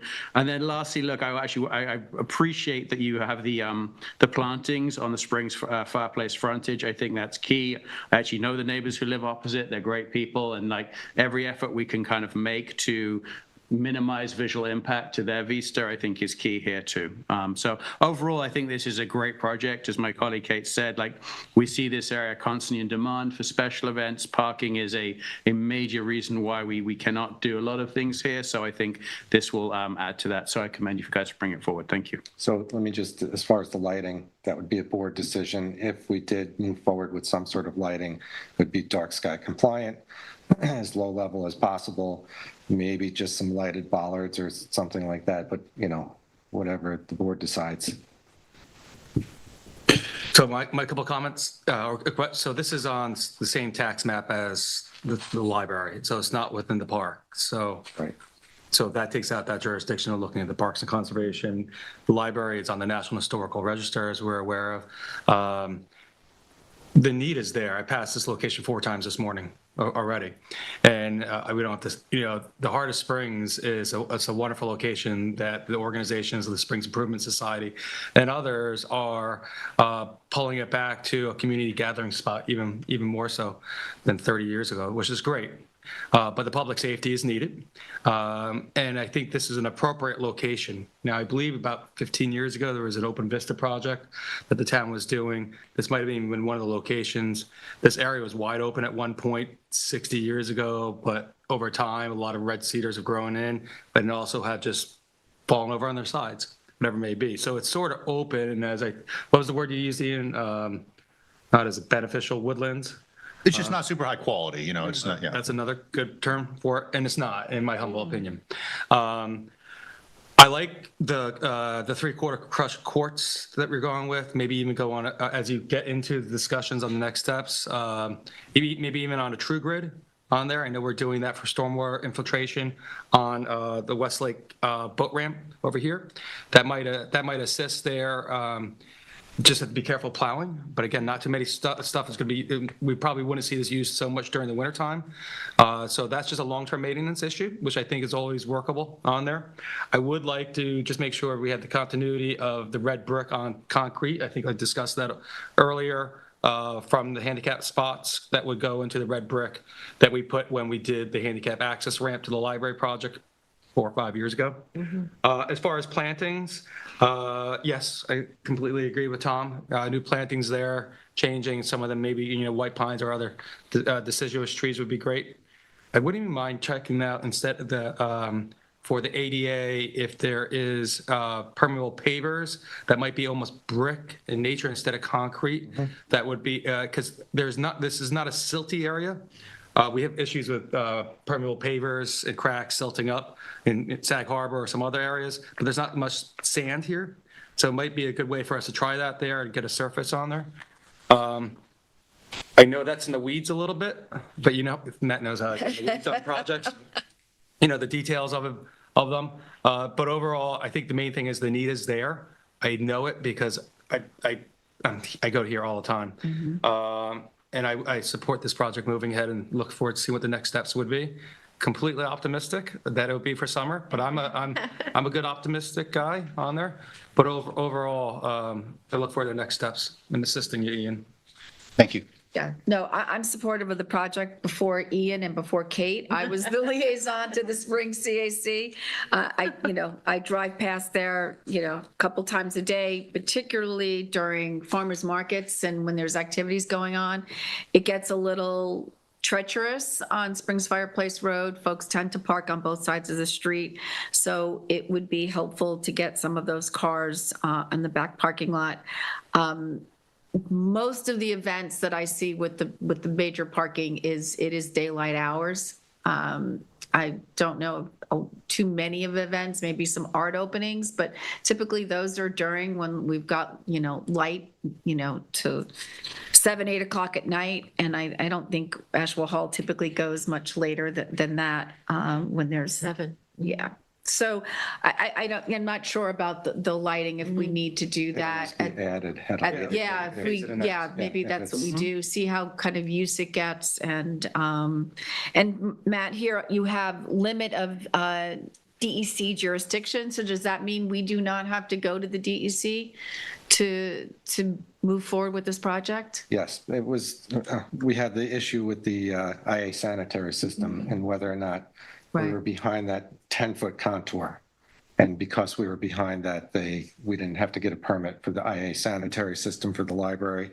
So this would be something similar, that we'd stay behind. But we'd still reach out, make sure that they say no jurisdiction. So we would submit everything as a permit application with a request for a no jurisdiction determination. Can I also just go into looking at a little bit of the long? This project also will show the town's investment into the heart of Springs. Kathy recently moved forward with Ian, with the blacksmith shop being recladded on there. About 5 years ago, we invested in the siding and windows onto the library and the ADA access there on there. The town invested water quality funding into Ashwell Hall, which was a former school on there. So they have the IA system, and the town is now supporting and investing into the Springs Library. We also did the culvert or the culvert. That was $500,000. Mighty We removal. removed so that Lauren wouldn't go out there in the middle of the night and take down the Phragmites herself. She may have mentioned that at a Springs CAC way back when. So it shows. And also the permeable barrier that we put around Pussy's Pond to take out nitrogen. So what it does, it's just showing how the administration and Kathy is supporting infrastructure in this area for water quality, but use, historical preservation, all in one location. And I think it is something that has been widely supported by the residents in Springs, including myself. Absolutely. So thank you, Madam Supervisor. All right. Can you? Just again, it's a draft, but obviously there's support here. I do want to move this forward, and I just encourage anybody who has any comments on this draft or other ideas to reach out to me. And if you hate it, you can tell me that too. The idea is here is to elicit feedback so we move forward with with all input in mind. Was this shared at the Spring CAC meeting? We discussed at the Spring CAC meeting. I did not share this exact design. You sent it out. I sent it out before this meeting. Generally, everybody's support. I would. And we'll bring it back to the next CAC meeting as well. Yeah.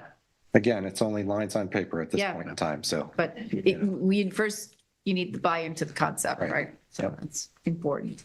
Sounds like we're there. All right, beautiful. Thank you. Thank you. All right, so now we have our Assistant Town Attorney, Alex Vecchio, here. We're going to talk about a code amendment change to Chapter 240-35, permits for rental cars. Yes. Hi. Welcome, Alex. Alex Vecchio from the Town Attorney's Office. So I'm here talking about a code change on behalf of the town clerk and Board Member Ian. The purpose of this code change is to give the town clerk limited discretion to issue temporary parking permits to East Hampton town homeowners who require the use of a rental vehicle. So as Kathy said, this is 240-35, which is permits. And currently that section says that rental vehicles are not eligible for resident, family, cooperative ownership, or general non-resident parking permits, which are all of the types of permits that we offer aside from paying daily fees. So the proposed language that we're thinking of adding is as follows: notwithstanding the foregoing, the town clerk has discretion to issue temporary parking permits for rental vehicles upon a sufficient showing of hardship.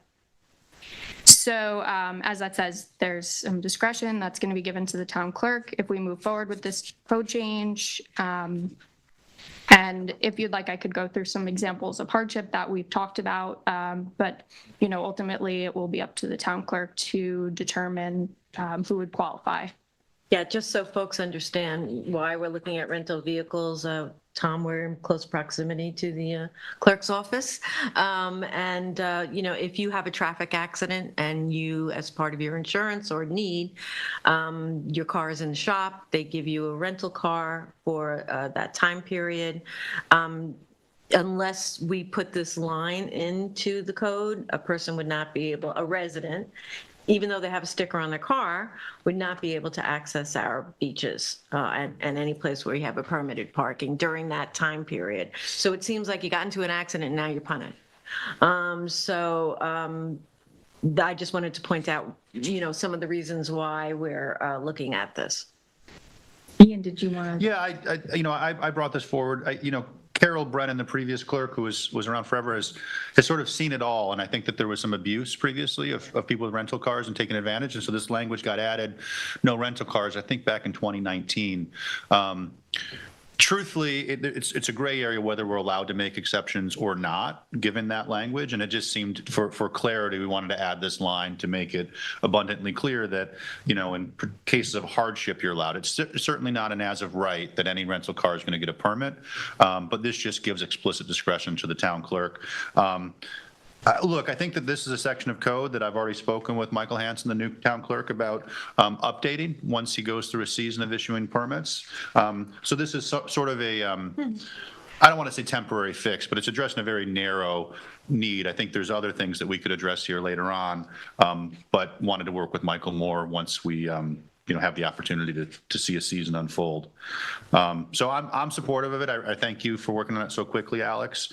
We've already had somebody reach out this year. The other issue that comes up a lot is people who own property here but fly and don't have a car locally. And it seems appropriate that if you own a house and there's no vehicles with any permits at all, and you're here for 2 weeks in the summer, that you would be also able to enjoy the beaches. So, thank you. Yeah, I'm fully supportive. This is common sense. I like it. Thank you. Yeah. So I also support. I've seen pros and cons over the years of this, but I think gives the discretion to the town clerk to do so, knowing that the policy of that discretion should be written up and used appropriately and consistently. So I was, actually, I might have been the sponsor of the legislation when we last changed beach parking permits and driving on the beach parking permits. And the clerk did have some discretion before, and as it was mentioned, Carol was seeing that there was a lot of abuse of that. And so we shut down the ability to be able to use a rental car. And then we've heard from folks, as Kate and Ian mentioned, folks, have a home here, they live in Italy, and they come and they can't access our beaches. And that just doesn't seem fair. So this really gives Michael the discretion to be able to issue a temporary. What Carol did in the old days is it was something that she gave them a card that went in their on their dashboard so that folks could see it. I don't know now that we use license plate readers, there may be another way to have it so that there's a start date and an end date. But then what they would have to do is before they left, they would have to bring the card to Carol, and that's how. And she had her regulars that came every year that use that system. So I think giving folks that ability is important. Should also, while we're talking about the clerk and beach parking permits and beach driving permits, folks, we also at that time put it into effect that your permit was good for 5 years. It ends on the year ending in a 0 or a 5. So most folks this year, they need to get new permits. Michael, I know you're ready for it. Folks have already started coming in. If your beach driving permit, your beach parking permit is not bordered by a green border, you're an expired one. Okay. You have to have a green border. Green means go for this year. Kathy, just to some of the mechanisms that you referenced there, I think we still would likely have a temporary permit that has an expiration date that matches the rental agreement. And now with the license plate readers, basically it's input on a computer and you can change that, I think, very, very easily. So I think there's even more controls in place now than there used to be with the addition of license plate. And I guess Carol Brennan is watching because she just texted me that said all folks that lived away got a permit. And last year they did use the plate reader. So it might be something you need to connect with Carol on so that once this we'll have the public hearing, but once this local law goes into effect, so. Still watching, Carol, huh? One area that I would just potentially like to look to explore to expand this into is I have had numerous residents reach out to me similarly, not just the beach parking, but being able to get a recycling permit with a rental car in those situations. It's something we currently don't allow. So I think this is a good first step, but I think that's something we want to look at. All right. So it sounds like we've got support for it, so we can put it on for the next town board meeting, which I believe is the 19th of March, and we could notice it for public hearing. I think it's April 2nd. Great. Thank you, Alex. Thanks, Alex. Thank you. Okay, so the last topic we have today is the code amendment to chapter 138-5 filming, and we have our town attorney, Jake Turner, here to take us through that. Thank you, Alex. Great job. Really do appreciate it. So we're going to stay with our theme of what we can do to help Michael Hansen, our new Suffolk County clerk. This code change recommendation comes from the Special Events Committee in conjunction with the clerk's office. It's been my honor and privilege to work with Kate Rogers and Tom Flight in the Special Events Committee for the past 2 years. During that time, we would often see Carol Brennan in her capacity as town clerk come and speak with us when she had an application for a film permit.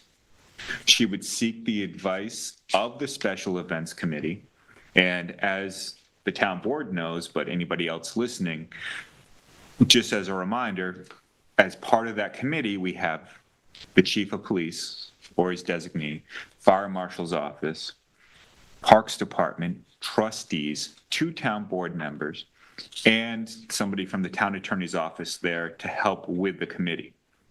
So the clerk would often come and visit with us to determine whether or not a film permit application should be granted based upon public safety and whether or not filming would disrupt such public safety.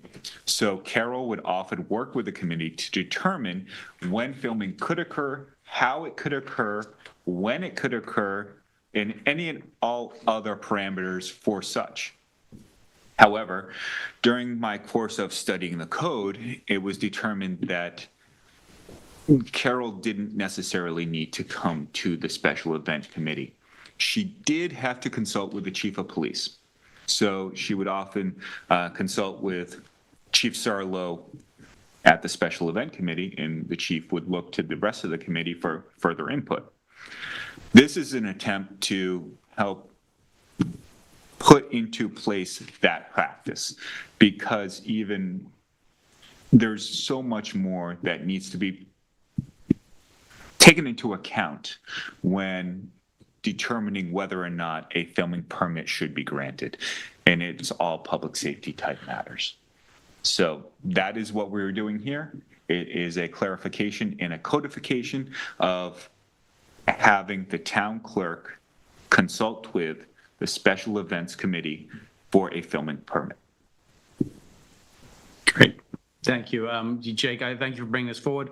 I know this is something we discussed throughout the last 2 years on the Special Events Committee. I think this is the correct change to do. I think it allows more oversight and just kind of a more nuanced decision-making capability for where this will come. Look, I think in terms of filming permits generally, we're seeing more and more demand on the town overall, be it for filming ads on beaches, you name it. I think, as these requests come in, I think the committee has the expertise to help guide that decision. I don't have anything to add. As a member of the Special Events Committee for 4 years now, I support this code change. The more folks you have involved in any permit in terms of public safety that we have on that committee, the better. So I appreciate this code change. As all applications, I mean, if we look at the numbers, we're at, what, 600 a season? As we have more and more, it's better to have more eyes on it. And Carol always consulted the entire committee, so it's just really codifying the common tradition. Yeah, I'm supportive as well. Yeah, and I know we just had a major movie was made here not too long ago. We've had HBO and Showtime, programming done out here, multiple episodes. So, and we've always brought the special events committee always, met with the producers and the scouting location folks and went through it, location by location. So it only makes sense that we codify the practice. So I'm supportive. Wonderful. I shall notice for a public hearing at our next Thursday meeting. Great. Thank you, Jake. Thank you, everybody. Okay, so that takes us through all of our topics for today. So we're now up to liaison reports. Tom? Thank you, Madam Supervisor. The Amagansett Citizens Advisory Committee met last night. We were very fortunate to have both Councilmember Rogers and Deputy Supervisor Lease there, as well as the Town Attorney, Jake Turner. We covered a range of things. Kate gave an overview of the rental registry and the Air DNA program to kind of help us assess the short-term rental market in the town, what's going on. David gave an excellent overview and Q&A with regards to the beautification project, and Jake gave some very helpful updated guidance on how we're approaching the visa situation that's been incurred on Further Lane. IT department, obviously we kind of did a press release that we've done the rollout of the OpenGov 2.0 for the building department. The goal of that is to streamline the application process for your more simple applications, pools, decks. We'll be able to process those faster, kind of being able to streamline them as they come in. It also enhance our reporting capabilities for where things are and how we're performing. We're also going to be hosting later this month with the town clerk's office a demo from the OpenGov group for town clerk capabilities. We're looking to upgrade our IT infrastructure and interface with the public in those areas. And so, it might not be OpenGov, it might be, but we're looking at different service providers for that. Also within IT, I just got a few other things I wanted to update people on. Okay, so let's see if I can pull this out. Sorry. No, it crashed on me. All right, I can say that till next week. Sorry, guys. It's going to open for me. I'll jump it to next week on that one then. Okay, I shall move on from there to Human Services, Senior Nutrition Program stats. The congregate meal count for the week of March 2nd through March 6th was 80. We had in that same time period 80 grab-and-go meals taken. And wellness stats, we currently have 368 seniors registered for our wellness program, of which 197 participated in classes in January. To day at 2 p.m., we have a painting and drawing class led by the artist Kate Goldman, who will be returning to the center. In addition, we have fall prevention classes scheduled on Mondays at 1 p.m., which have also returned to the weekly schedule. One thing I will say in terms of those stats, we are seeing increasing pressure on the parking capacity in that area, and I'm trying to work with Diane Patricio to find solutions for parking, because right now we are at overflow and it's creating some issues for both operations and for users of the center. So I will be approaching the board with possibilities for how to expand that parking. Fire Marshal's Office. I got an excellent update from the Fire Marshal's Office as to where they are with regards to their capital plans and purchases. So as the public may not be aware, hazmat, which was historically kind of done in conjunction with the town and the fire districts, is something that the town has taken on more fully in its role. And with that, we've had some capital expenditures done to increase our hazmat capabilities. So this year, we'll be replacing all our expired encapsulating level A hazmat suits. Those suits have been sized and are awaiting order. Additionally, we have new vehicles coming into the Fire Marshal's Office. We're replacing our 2014 Ford Explorer and 2016 Durango with Ram pickup trucks, maintaining the NFPA compliance for transportation of contaminated equipment, which is needed for the hazmat crews. The vehicles have been located on state contract. We're managing, and what they're going to be used for, these vehicles. This is to manage fire road access. This is something we're really increasing focus on across the town with climate change presenting an ever-evolving fire risk hazard situation. We're also looking to give them better access to the beaches with these vehicles, as they will be overseeing, beach fires along with Marine Patrol, and just generally maintaining departmental response capabilities during inclement weather. In terms of vehicle equipment, obviously we'll have radios, lights, storage, etc., and we're just awaiting purchase of vehicles to order that equipment. We were also looking to add AEDs to all the Fire Marshal Department vehicles. This is obviously a critical life intervention in terms of emergency, expanding coverage for critical life-saving equipment. Additionally, we're looking at the equipment replacement schedule on the fire truck and the motor pool garage, replacing our antiquated hazmat meters and equipment with modern counterparts. We've already acquired explosive gas meters for propane and natural gas leaks, a radiation contamination detector for alpha, gamma, and beta radiation. While that sounds extreme, this is something we do see somewhat frequently. Unfortunately, cancer patients who receive radiation treatment sometimes throw their diapers out in the regular trash, and this actually sets off an alarm, and it doesn't allow us to take our trash outside of the vicinity. So the more we can kind of identify that as it comes in, the better.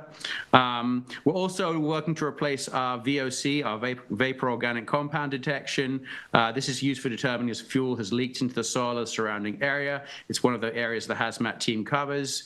And we're looking to purchase cell block EX and fire blankets for lithium ion fires that may occur in areas. We're also working on a speedy dry pallet for fuel, hydraulic, chemical spills within the town coverage area, and acquiring a dry stack burn-off kit, which is used to safely burn off discarded or damaged flammable liquid containers, such as a propane tank that catches fire at the town recycling center, which has happened in the past.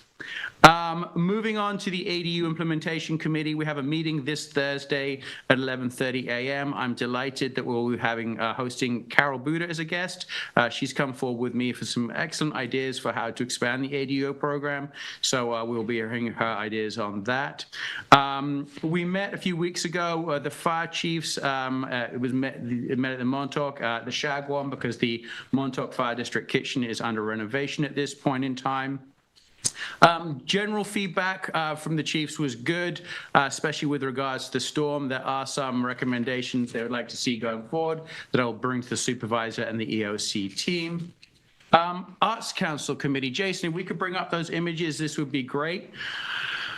So the East Hampton Town has been working in coordination with the Arts Council and the East Hampton High School for many years as part of the school's March Madness program. There's a lot of sporting events, but the Arts Council also looks to encourage the arts through hosting an arts competition between the different grades at the school. So as you can see, the theme from this year was kind of a geometric shapes situation, and each of the grades was assigned a different color that they had to work with. So you can see the green was the freshmen, blue was the sophomores, red seniors, and the yellow, the yellow was the seniors, the red was the juniors. And each of them kind of look to adhere to the rules, which are on the next page, if we could scroll to that. So these are the criteria by which they had to create these images. And if we scroll down, we can get a better close-up of each of the images. We can just keep scrolling through, Jason, as you like. So this, again, is the freshmen's artworks, rather fun aspect of nature. So the theme here is just the interaction of nature and geometric shapes. The sophomores did a great coral situation. Then you have the plains of Savannah in red from the juniors, and then the seniors, this lovely image of a pizza, which I thought was really fun.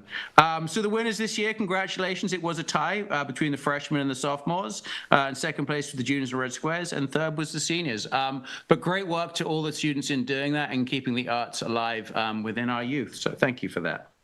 Wildlife Management Advisory Committee, as mentioned in today's TICS presentation, we continue to work on putting together a presentation on management of ticks and deer and different programs to do that. Looking to do that presentation ideally towards end of April or beginning of May. Emergency preparedness, I have a meeting this Friday at the Montauk Playhouse to review with the engineers the new generator at the Playhouse. I have reached out to operators within the building to understand their needs. And additionally, I've reached out to Montauk Fire Department's chief and emergency preparedness coordinator to understand any questions they may have with regards to that. What would they need? Just in terms of how to turn it off, put it out, should there be a fire with the generator. Okay. Also, they have the emergency preparedness coordinator out in Montauk who hosts that center as a Red Cross facility. So they just need to know what turns off when, what turns on. YMCA, obviously, I think the public has heard that the pool there is currently closed due to a boiler issue. Very grateful that we've been able to work with the Playhouse to allow the Hurricanes to do their training there as it's a critical part of their season. And we are working on getting that fixed done at the YMCA as soon as possible. And that's everything for my. Thank you, Tom. David? I want to let everyone know at the Montauk Library today, there's a demonstration of Suffolk County Board of Elections new voting machines. Yes, they're going to be new voting machines and everything. Mostly is going to be going digitally. If anyone's interested, Suffolk County Board of Elections is down here showing those voting machines off to 5 p.m. today. And I welcome everyone down to the Montauk Library, and I always thank the Montauk Library for having us here. Also in Montauk, the Westlake Stormwater Project, which is at the launching ramp, is undergoing fast and steady pace. Talking about the three-quarter crushed gravel and the type of true grids, this is the first location we're doing in the town of East Hampton. So if anyone wants to take a look down there, again, that could be a possibility for we're seeing for other subsurfaces of parking lots, such as the one Ian presented earlier then too. So that's moving ahead. Going to aquaculture, we're assessing some of the damage due to ice flows. Recently, we saw in aquaculture up island that they're looking to have the governor declare a state of emergency for the aquaculture fisheries because there was so much damage and cutting of lines. Again, to get an oyster to grow to 3 inches that they can actually sell at market on there, it takes multiple years. And when you put hundreds of thousands, if not millions of oysters out there and the lines get cut, they're not retrievable anymore. So we're assessing that. But John Barley Dunn is doing well and going through his brood stock. And again, if anyone's interested in participating in the community aquaculturing projects that the town has, please contact John Barley Dunn at the Aquaculture Department. Going to Parks and Recreation, Tom, thank you for discussing the lifeguards. The town is still hiring of lifeguards for summer season 2026. Please contact the town's recreational department or our human resources department then too. Also in recreation, we do know that it is above 40 out the last couple of days. We're in constant contact with East Hampton Little League. Their Little League schedule doesn't start for a couple more weeks, and about getting their playing surfaces, specifically the ones that are dirt. That would be the one in Montauk, Alliance Field, Abraham's Path, and also Maidstone in playing shape. But right now, due to the wetness of the surface right now, it's going to be a while until we get on there to groom them. Recently, in the last couple of years, we've purchased equipment to groom those fields, so it shouldn't be nearly as long to do as it was 5-10 years ago, Kathy. So thank you for bringing that equipment on. Even more so, I believe the high school is practicing at Stephen Hand's Path right now on those fields for softball because the field at the high school still have to dry out. So please have a little patience to all the parents. I know your kids are, actually I saw the kids outside playing today for the first time, and it's got to be 3 months when I drop the kids off. A little stir crazy. Indoor recess is no fun. Yeah, not for 3 months. Keep moving ahead. I want to let everyone know the progress the New York State Parks is having on the southern pine beetle infestation in Napeague. They are actively working on grinding of material that was infested and cut down, and that's happening over, I believe, the first 72 acres that they took down and cleared, and that's off of Napeague Meadow Road. So they're not doing controlled burns right now, but New York State Parks has hired a contractor, Laser Industries, I believe, and they're grinding that material and taking it off of site. Moving ahead, also back to Stephen Hand's Path, the parking project that we're doing there, where we're expanding, centralizing and expanding the parking, that will be as it dries out moving forward in the next couple of days. That leads me to the asphalt portion of that project. The asphalt plants just opened up yesterday. And the reason why I bring that up, not just for that parking, it brings me to highway and potholes. Highway Department did a phenomenal job removing all of the snow off of our streets over the last couple of storms this year, but what has happened is taken a toll on some of our areas and increased the amount of potholes. Just yesterday, they laid down 4 tons of asphalt, and that barely got them off of Springs Fireplace Road. In the past, they were putting down cold patch with some sand in it. It doesn't really bind well, but it does fill in the potholes to the next storm and to when the asphalt plants open. Now that we have attention that they're opening, they're prioritizing the areas of heavily trafficked roads and trying to get to other locations. I know on the way out here, I saw state highways doing the same then too. So they're working actively on the potholes. Also, cutbacks of brush. There's many illicit plantings of brush in the town's right-of-ways. We've had meetings on this already. A lot of those trees have broken off, are dangling either onto power lines or in the right-of-ways, and they're working through the hundreds, if not probably a couple thousand trees that are in the right-of-ways that have fallen during the last heavy snowstorm. I would like to bring that back to a discussion about right-of-ways and parking and maybe enforcement moving forward. 2 things lastly, at Atlantic Avenue, at the comfort station there, that's just one of the locations. We're also experiencing sinkholes too in certain locations around drainage cylinders. That's due to a lot of the heaving of the roads, and we're also seeing that on the highways from the damage. I want to thank the supervisor for putting nearly 40% more into the capital budget for road surfacing the last 2 years. It's going to be needed this year, Supervisor, and it's going to be used. But also at Atlantic Avenue, we are starting active work with some contractors to beautify that comfort station there. That's been the capital budget for the last 2 years, so that's going forward. Lastly, USACE, United States Army Corps of Engineers project, they're a couple of weeks delayed on the removal of the overpasses in Montauk here. They are starting to stage, but they're not actively on the ground working. I have already contacted neighboring property owners of some of the hotels, let them know that this might bleed into April and also during the season when it might be the St. Patty's Day Parade for the Montauk Friends of Erin, which kicks off at 12 p.m. on March 29th here in Montauk. Lieutenant Tom Grency is the Grand Marshal. Lastly, I want to say welcome back to Terrence Lightcap. Terrence, it's great to see you back in good health, my friend. Yep. Okay, so thank you for all you do, and prayers of strength as always, my friend. That's all I have. Thank you, David. Kate? Yes, first, before I really get into my liaison report, I just want to address some comments that were made during public portion. One of those comments was about town boards not responding to what was stated at a prior public portion by the same individual, but I just want to point that, in fact, as soon as the public meeting ended, the last time, I looked out the door from the town hall into the lobby, and the supervisor was meeting with that gentleman immediately. So that was, nobody had to call, because the response to what was said at the public portion was immediate by the supervisor. Also, regarding the need, a Spanish-speaking building inspector, not all of the building inspectors are required to be Spanish-speaking. The position that is open requires a Spanish-speaking individual, and I think if you're part of this community and know the workforce in this community, that is something that we need for our neighbors. So I just wanted to clarify those couple of things.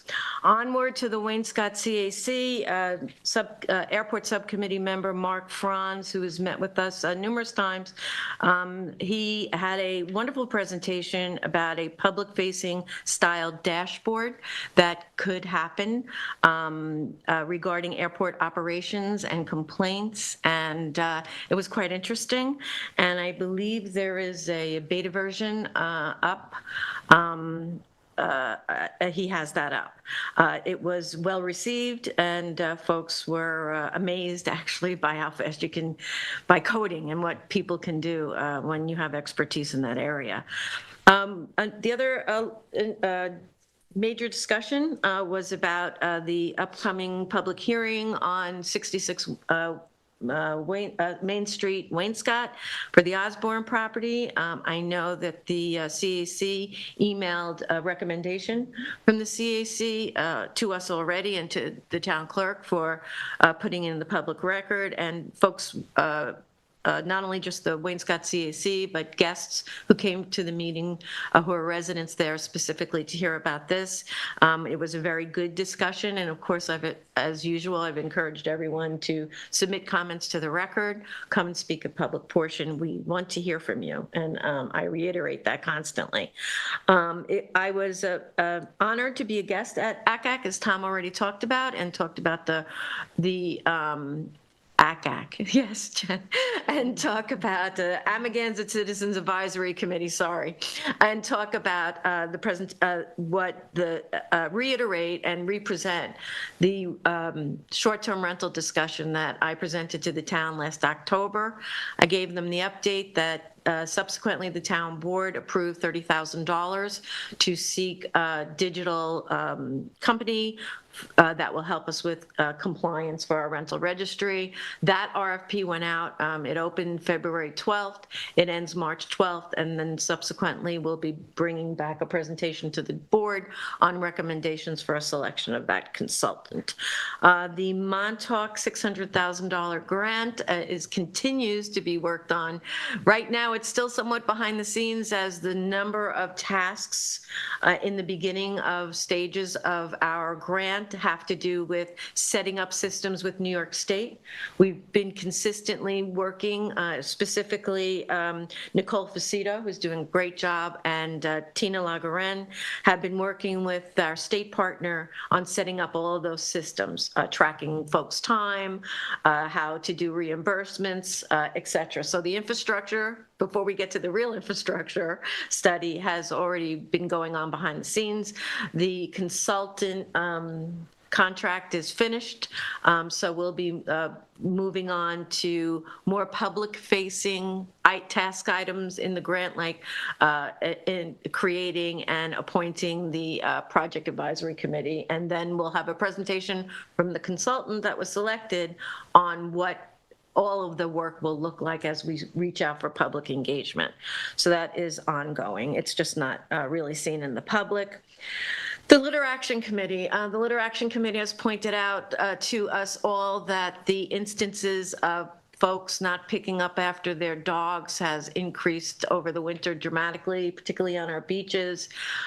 Please pick up after your pets. It impacts us, not just visually in terms of litter, but also has environmental impacts and human health impacts. And it's just being a good neighbor to pick up after yourself and your pets. So please do. They're working on their 2026 season Don't Trash East Hampton anti-litter campaign. And there will be dogs included in that who can pick up their own poop bags. So And dispose of them. and dispose of them properly in containers. And if they can do it, so can we. So that's the gist of what they're working on. I also met with Mark Abramson, who has brought to our attention, this was a staff meeting, and I know folks at Springs are interested in this, on how a process to modernize how we deal with revegetation after stuff has been cleared. And Mark is working with the town attorney's office, Trevor Darrell, who is a representative that goes to court, and code enforcement, the building department, and planning department, and myself are all part of these meetings. I'll be giving you updates on that as we develop that presentation. And I believe that's all I have. Thank you, Kate. Ian? You have a very brief liaison report. Thanks for that, Kate. The clearing issue, as you know, has been brought to me a number of times, so thank you for organizing that meeting and look forward to what comes of it. The Property Management Committee met last week, and there's some exciting news. Both the Osborne House and the Edwards House are almost final with engineering plans. There's two different engineers working on each of those, and we're also working with historic consultants on both to make sure that the engineering also is appropriate historically. Bob Hefner actually joined the committee last week to give his feedback on the Edwards House. And so I hope to bring both those projects to the board soon for discussion and hopefully moving forward with an RFP. Ag Advisory was scheduled to meet tomorrow. There will be no meeting this month. Spring CAC will meet next week on Wednesday, March 17th at 6:30 at Ashwag Hall. We'll certainly discuss the Springs Library parking lot plan. Anybody interested in discussing that, again, it's Ashwag Hall next Wednesday at 6:30. And lastly, I just want to recognize some work that the town staff has been doing on accessory staff housing. I've discussed it from my liaison report a few times. I know there's interest on the board in addressing this. Tina Lagaren, Mark Morgan Perez, and especially Ed Reale and Eric Shantz have been working very, very hard on this, and I think there'll be a draft. We have a meeting with the Department of Health tomorrow to talk about a particular thing, and then I think this will be ready to present as early as next week. Great. That's what I have it on for next week. Okay, great. Beautiful. But again, I just want to, a lot of work has gone into that. It's going to be a preliminary proposal to get public feedback. But, Ed Reale and Eric Shantz, in addition to Tina Lagaren and Mark Morgan Perez, have just been absolutely great to work with on that. And I'm excited to present it next week. And that's all I have. Thank you, Ian. I have a couple of things. I had said that I was going to report back on the East Hampton Sag Harbor CAC, which met on Monday, March 2nd. We talked about the town's stellar response to the storm, and folks commented on the great job that was done on social media, keeping residents informed. A recommendation was made that the town adopt a local law requiring homeowners in commercial properties to be responsible for clearing sidewalks in front of their own homes and businesses.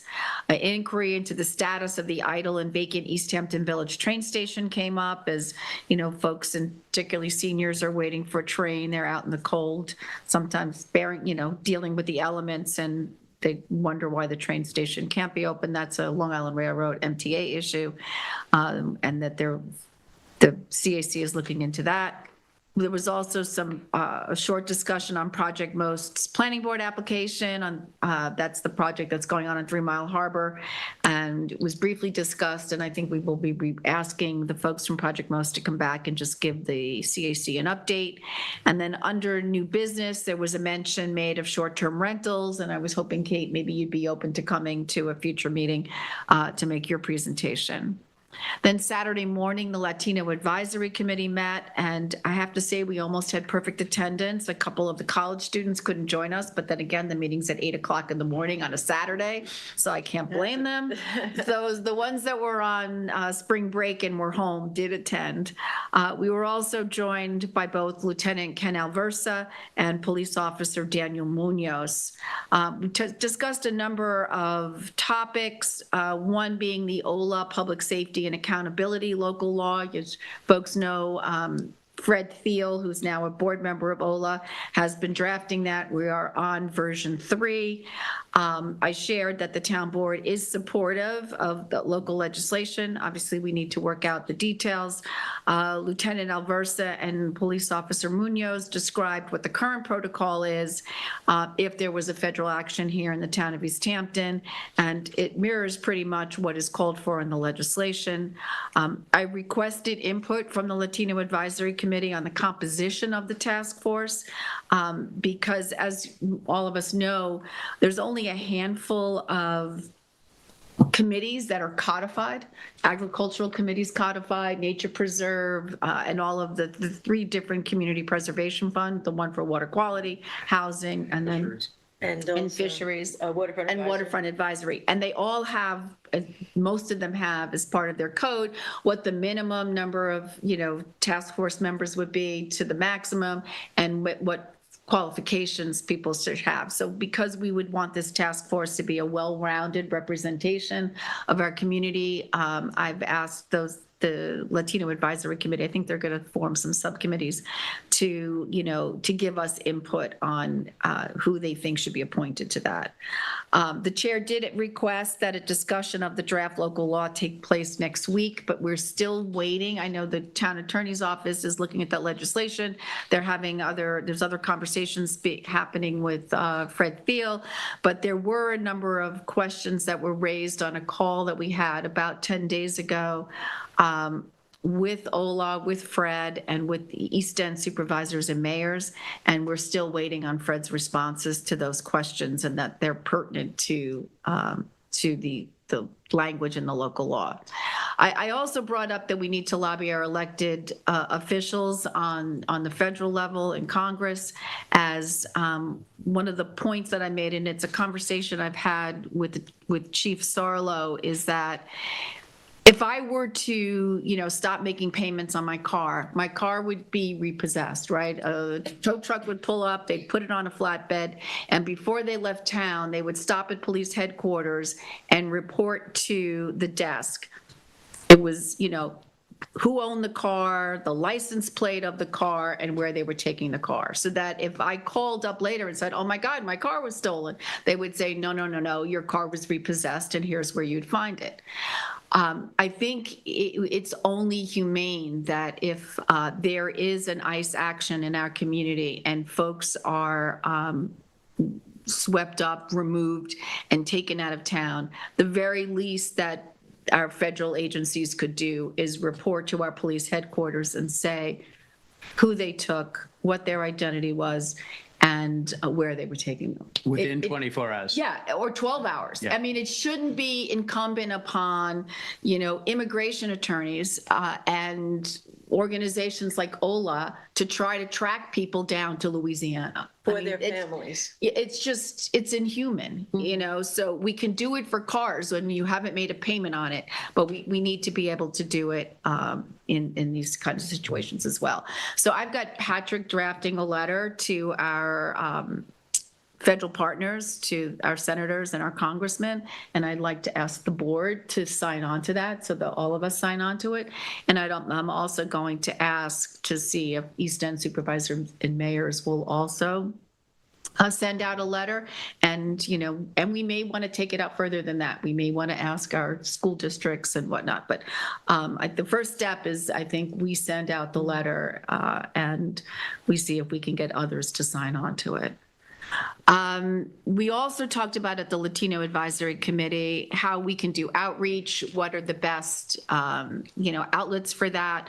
I think folks on the committee want to reach out to the Hispanic churches, and we could have opportunities to have talks, after service.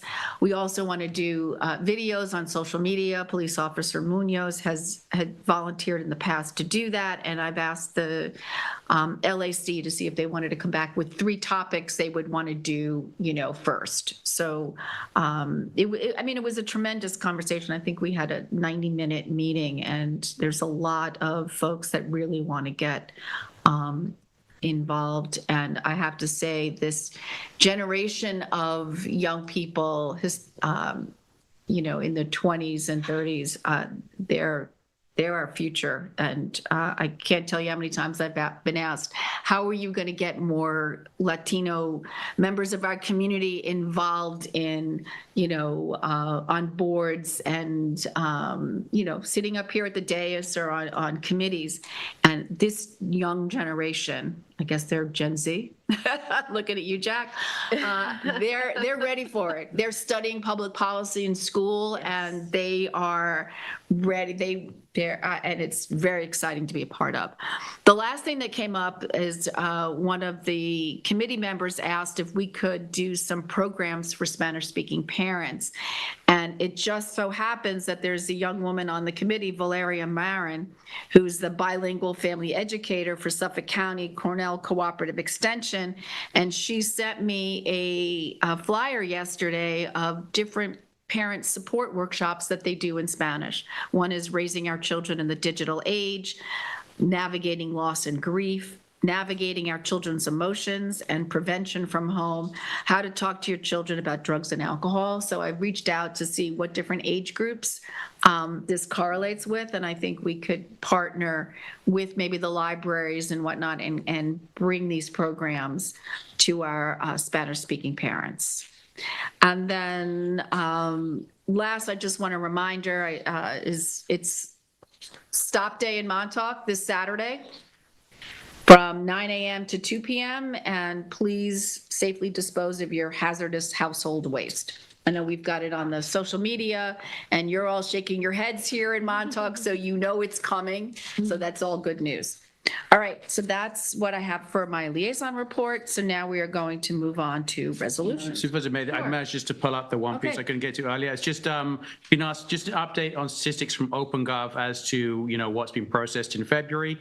In February, in the building department, we created 338 records, 644 permits issued, generating revenue of 107,000 thereabouts.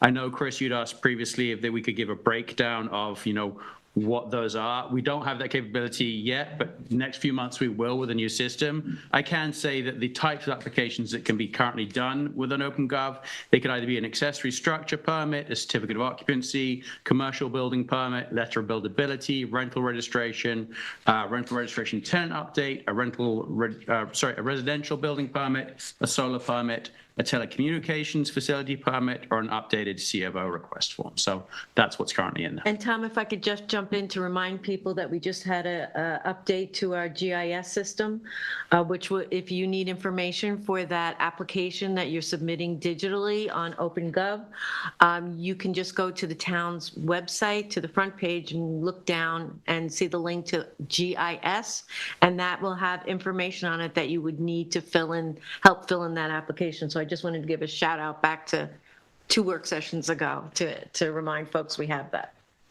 Thank you. It's my privilege to offer Resolution 2026-448. This is a budget modification for off-street parking, where we're decreasing the line for contingency in the amount of $6,000, increasing the line for subcontractor costs in the same amount. Second. All in favor? Aye. 449, it's to authorize a payment of a prior invoice for the Highway Department. There are 2 invoices there for Metro Environmental Services, one dated from November 14th, 2025, in the amount of $1,087.70, and the next dated December 9th, 2025, in the amount of $387.40. Second. All in favor? Aye. 450 is authorized payment of a prior invoice for the Highway Department to Opus Inspection, and this amount is for $240. Second. All in favor? Aye. 451 is authorized payment of the prior year invoices for the Highway Department. And this is for, first one is emergency responder products from November 21st to 25 in the amount $893.20. The second one is All Stars ABC Custom Sales, the amount of, from October 16th, 2025, in the amount of $585.40. Second. All in favor? Aye. I have Resolution 452, which is the approval of various special events for March. Resolved that the following special events have been approved under the conditions agreed to by the reviewing committee. First is the Amagansett Chamber of Commerce Amagansett Parade that takes place Amagansett Municipal Parking Lot to Indian Wells Highway on Saturday, March 14th from noon to 12:10 p.m. Next, we have the Friends of Erin, Montauk St. Patrick's Day Parade, Edgemere Road to Montauk Highway, ending at Kirk Park. That takes place Sunday, March 29th, from noon to 3 p.m., rain or shine. Second. All in favor? Aye. Resolution 453 is approval of various special events for April 2026.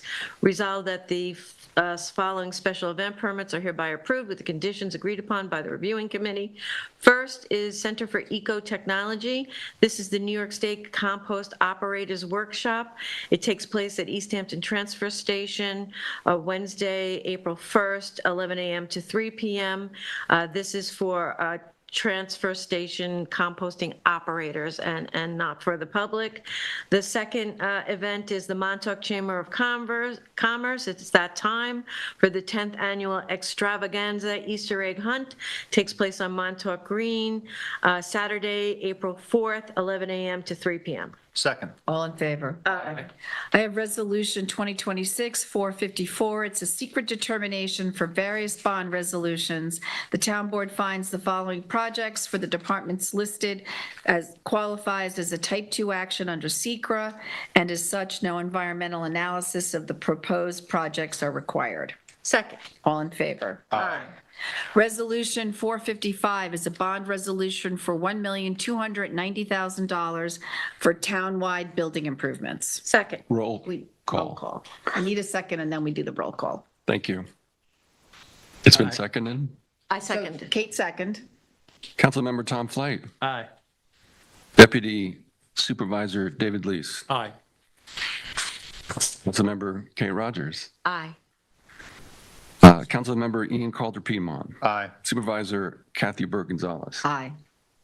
Resolution 456 is a bond resolution for $1,374,280. This is for heavy-duty vehicles and equipment for various departments, and the period of probable usefulness is 15 years. Second. You're going to get tired of my voice. Councilmember Tom Flight. Speed it up. Deputy Supervisor David Leese. Aye. Councilmember Kate Rogers. Aye. Councilmember Ian Calder-Piedmont. Aye. Supervisor Kathy Burke Gonzalez. Aye. Resolution 457 is a bond for $2.5 million for bulkhead replacement. The period of probable usefulness is 20 years. Second. Councilmember Flight. Aye. Deputy Supervisor Leese. Aye. Councilmember Rogers. Aye. Councilmember Calder-Piedmont. Aye. Supervisor Burke Gonzalez. Aye. Resolution 458 is a bond for $2.7 million for various improvements. Second. Councilmember Flight. Aye. Deputy Supervisor Leese. Aye. Councilmember Rogers. Aye. Councilmember Calder-Piedmont. Aye. Supervisor Burke Gonzalez. Aye. 459 is to bond $175,000 for the Lamb Building upgrades with a period of probable usefulness of 10 years. Second. Councilmember Flight. Aye. Deputy Supervisor Leese. Aye. Councilmember Rogers. Aye. Councilmember Calder-Piedmont. Aye. Supervisor Burke Gonzalez. Aye. 460 is a bond resolution for $270,000 for the construction of sidewalk improvements. Period of probable usefulness is 10 years. Second. Councilmember Flight. Aye. Deputy Supervisor Leese. Aye. Councilmember Rogers. Aye. Councilmember Calder-Piedmont. Aye. Supervisor Burke Gonzalez. Aye. 461 is a bond for $280,000 for park improvements. This is for a period of probable usefulness for 15 years, and this is resolution is being amended as the Schedule 1 is being replaced. The clerk has already put in the correct Schedule 1. Second. Councilmember Flight. Aye. Deputy Supervisor Lease. Aye. Councilmember Rogers. Aye. Councilmember Calder Piedmont. Aye. Supervisor Burke Gonzalez. Aye.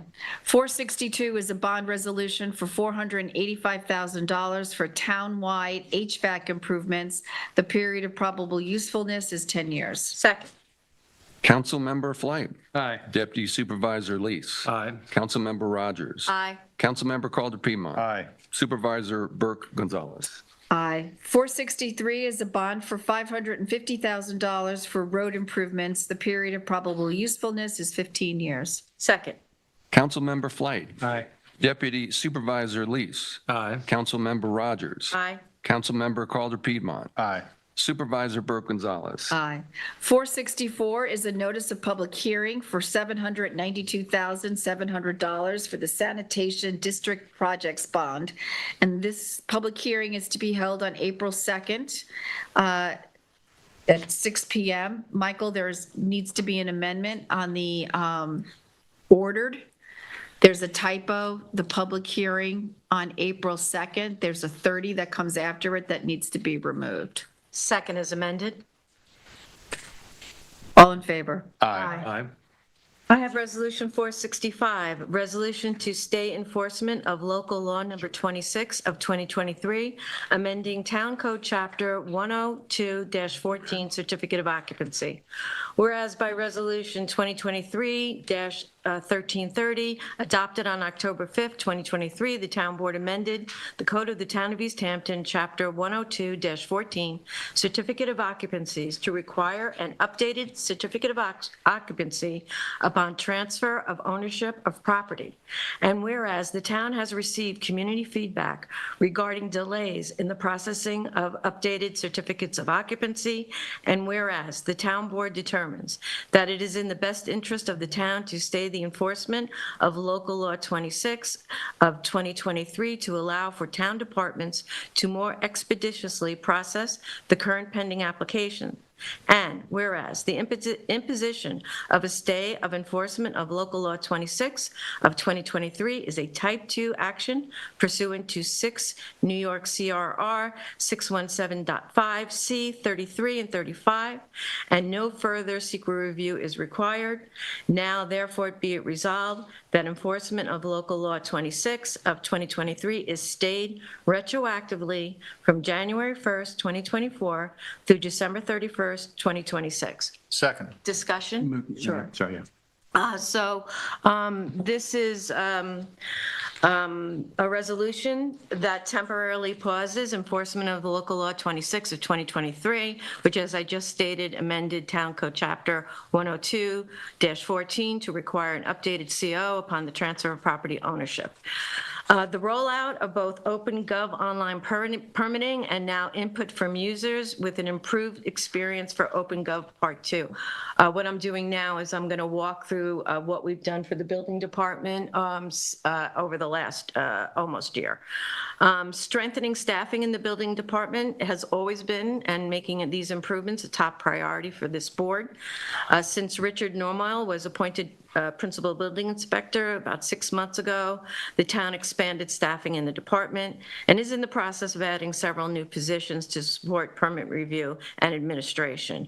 The town is also actively seeking to hire the Spanish-speaking building inspector, and at the March 6th board meeting, the town also hired an account clerk and also made a resolution earlier in the year to bring back Rich Vacchio to provide continued training support for current and new employees, and also to further address the volume, we've hired outside consultants and firms to support the building department during the transition.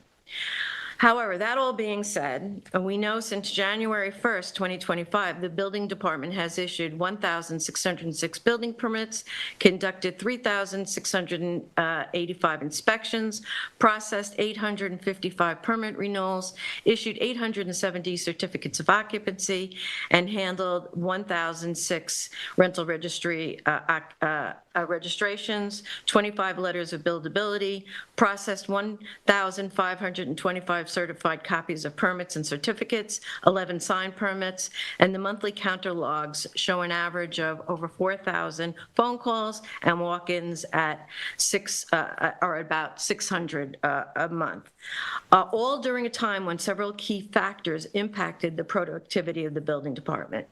I support this pause until the improvements we have made work through the backlog. However, I would not support a repeal.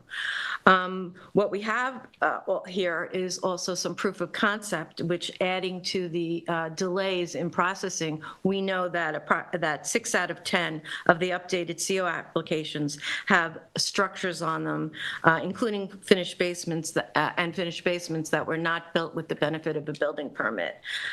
These folks now need to legalize structures on the property before they can receive a CO. So they can't move forward in any way until they legalize these structures. This didn't happen last year that people built these structures. Many of these structures were built quite a while ago. So in order to, until we are running at processing capacity, out of fairness to the community, the applicants, and the users, I support this pause through the end of this year. That said, buyers and representative of buyers exercise their right to ensure the property they are purchasing is offering full discourse regarding certificates of occupancy and improvements on the land. But until we are running at full processing capacity with all the improvements that we made, I do support this pause through the end of the year. Thank you, Kate. Would anyone else like to? Yeah, I would. I support this generally. I would just say that, look, this gives us till the end of the year. I would like to use that time to not repeal the code, but look for ways to make it drafted in such a way that is more manageable for people requiring it, whether that increases the timeline from 6 months to 12 months. But I do think we should kind of start a group to, bring forward a revised code to improve our operations. Yeah, so I've started that, and I do have some recommendations, Great. along with other code changes as well. Yeah, I'm open to that, Tom. I'm supportive of this, and I think, as Kate said, I don't think, and from the feedback I've heard, I don't think people object to updating the COs. It's just the current delay. And so the idea is to sort of give some relief. So I'm supportive of it. I would go even a little bit further and be supportive of a temporary repeal. My only concern is that if the law is still officially on the books, how that plays out. And I think that this is the first time we're mentioning it. So I'll look forward to feedback from the community to see if this is effective at accomplishing our goal, which is to, get rid of the backlog and let, real estate transactions to continue to take place. My only comment, one of my comments is obviously I support the stay. It's something that we've been working on, having discussions with our town attorney's office. And part of it is that, as Kate mentioned, we have added new staffing. We've added a new building inspector, 2 plans examiners, and a senior office assistant and an office assistant. And I believe that we need time for that to hire some of those open positions and get them trained. And this stay will give us the ability to get key staff into roles that they need to be in, get them the training they need so that we can work through this backlog. And I think, I speak for the board and, Kate's mentioned, this is our top priority. We understand the importance of our building industry, our real estate industry, and we're not looking to cause frustration to folks that are just looking to sell their home. So we're trying to work through this. Kate outlined some of the things that we've been doing, and it's a great opportunity.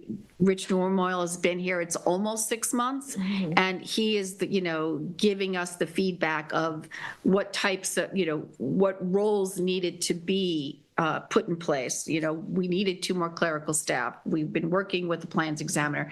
I know there was a comment made earlier. Yes, we're outsourcing plans examinations to 3 firms. Those resolutions were done publicly. The hourly rates that we're paying people is for everyone to see. I believe they are in the body of the resolution, and if not, people can ask for a copy of that, of the agreements we have with those 3 firms. We think that this is a efficient way in the short term to get plans reviewed and moved through the system. And it's something that, we're all supportive of. Kate mentioned we brought Rich Vecchio back. He's going out with our new building inspectors, showing them the ropes, so to speak, when they go out on to do inspections, and it's all part of their training process. So I think that, what were you going to say? We have to vote. Yeah, no, I know. But I mean, I think that, we've got a lot of plans in place, and the Open Gov, to Tom's point, with 2.0, now that rather than things going into one bucket and a solar application getting behind a new build, we've got the separate buckets so that it's be very easy to see, what's solar, what's for a pool, and those things can be, peeled off and handled more expeditiously. So, that is why I'm in support of the stay, to give everybody a chance to catch up on the backlog. So we have a second. All in favor? Aye. Okay, and then I believe I had another resolution. 66. I have resolution. Bear with me.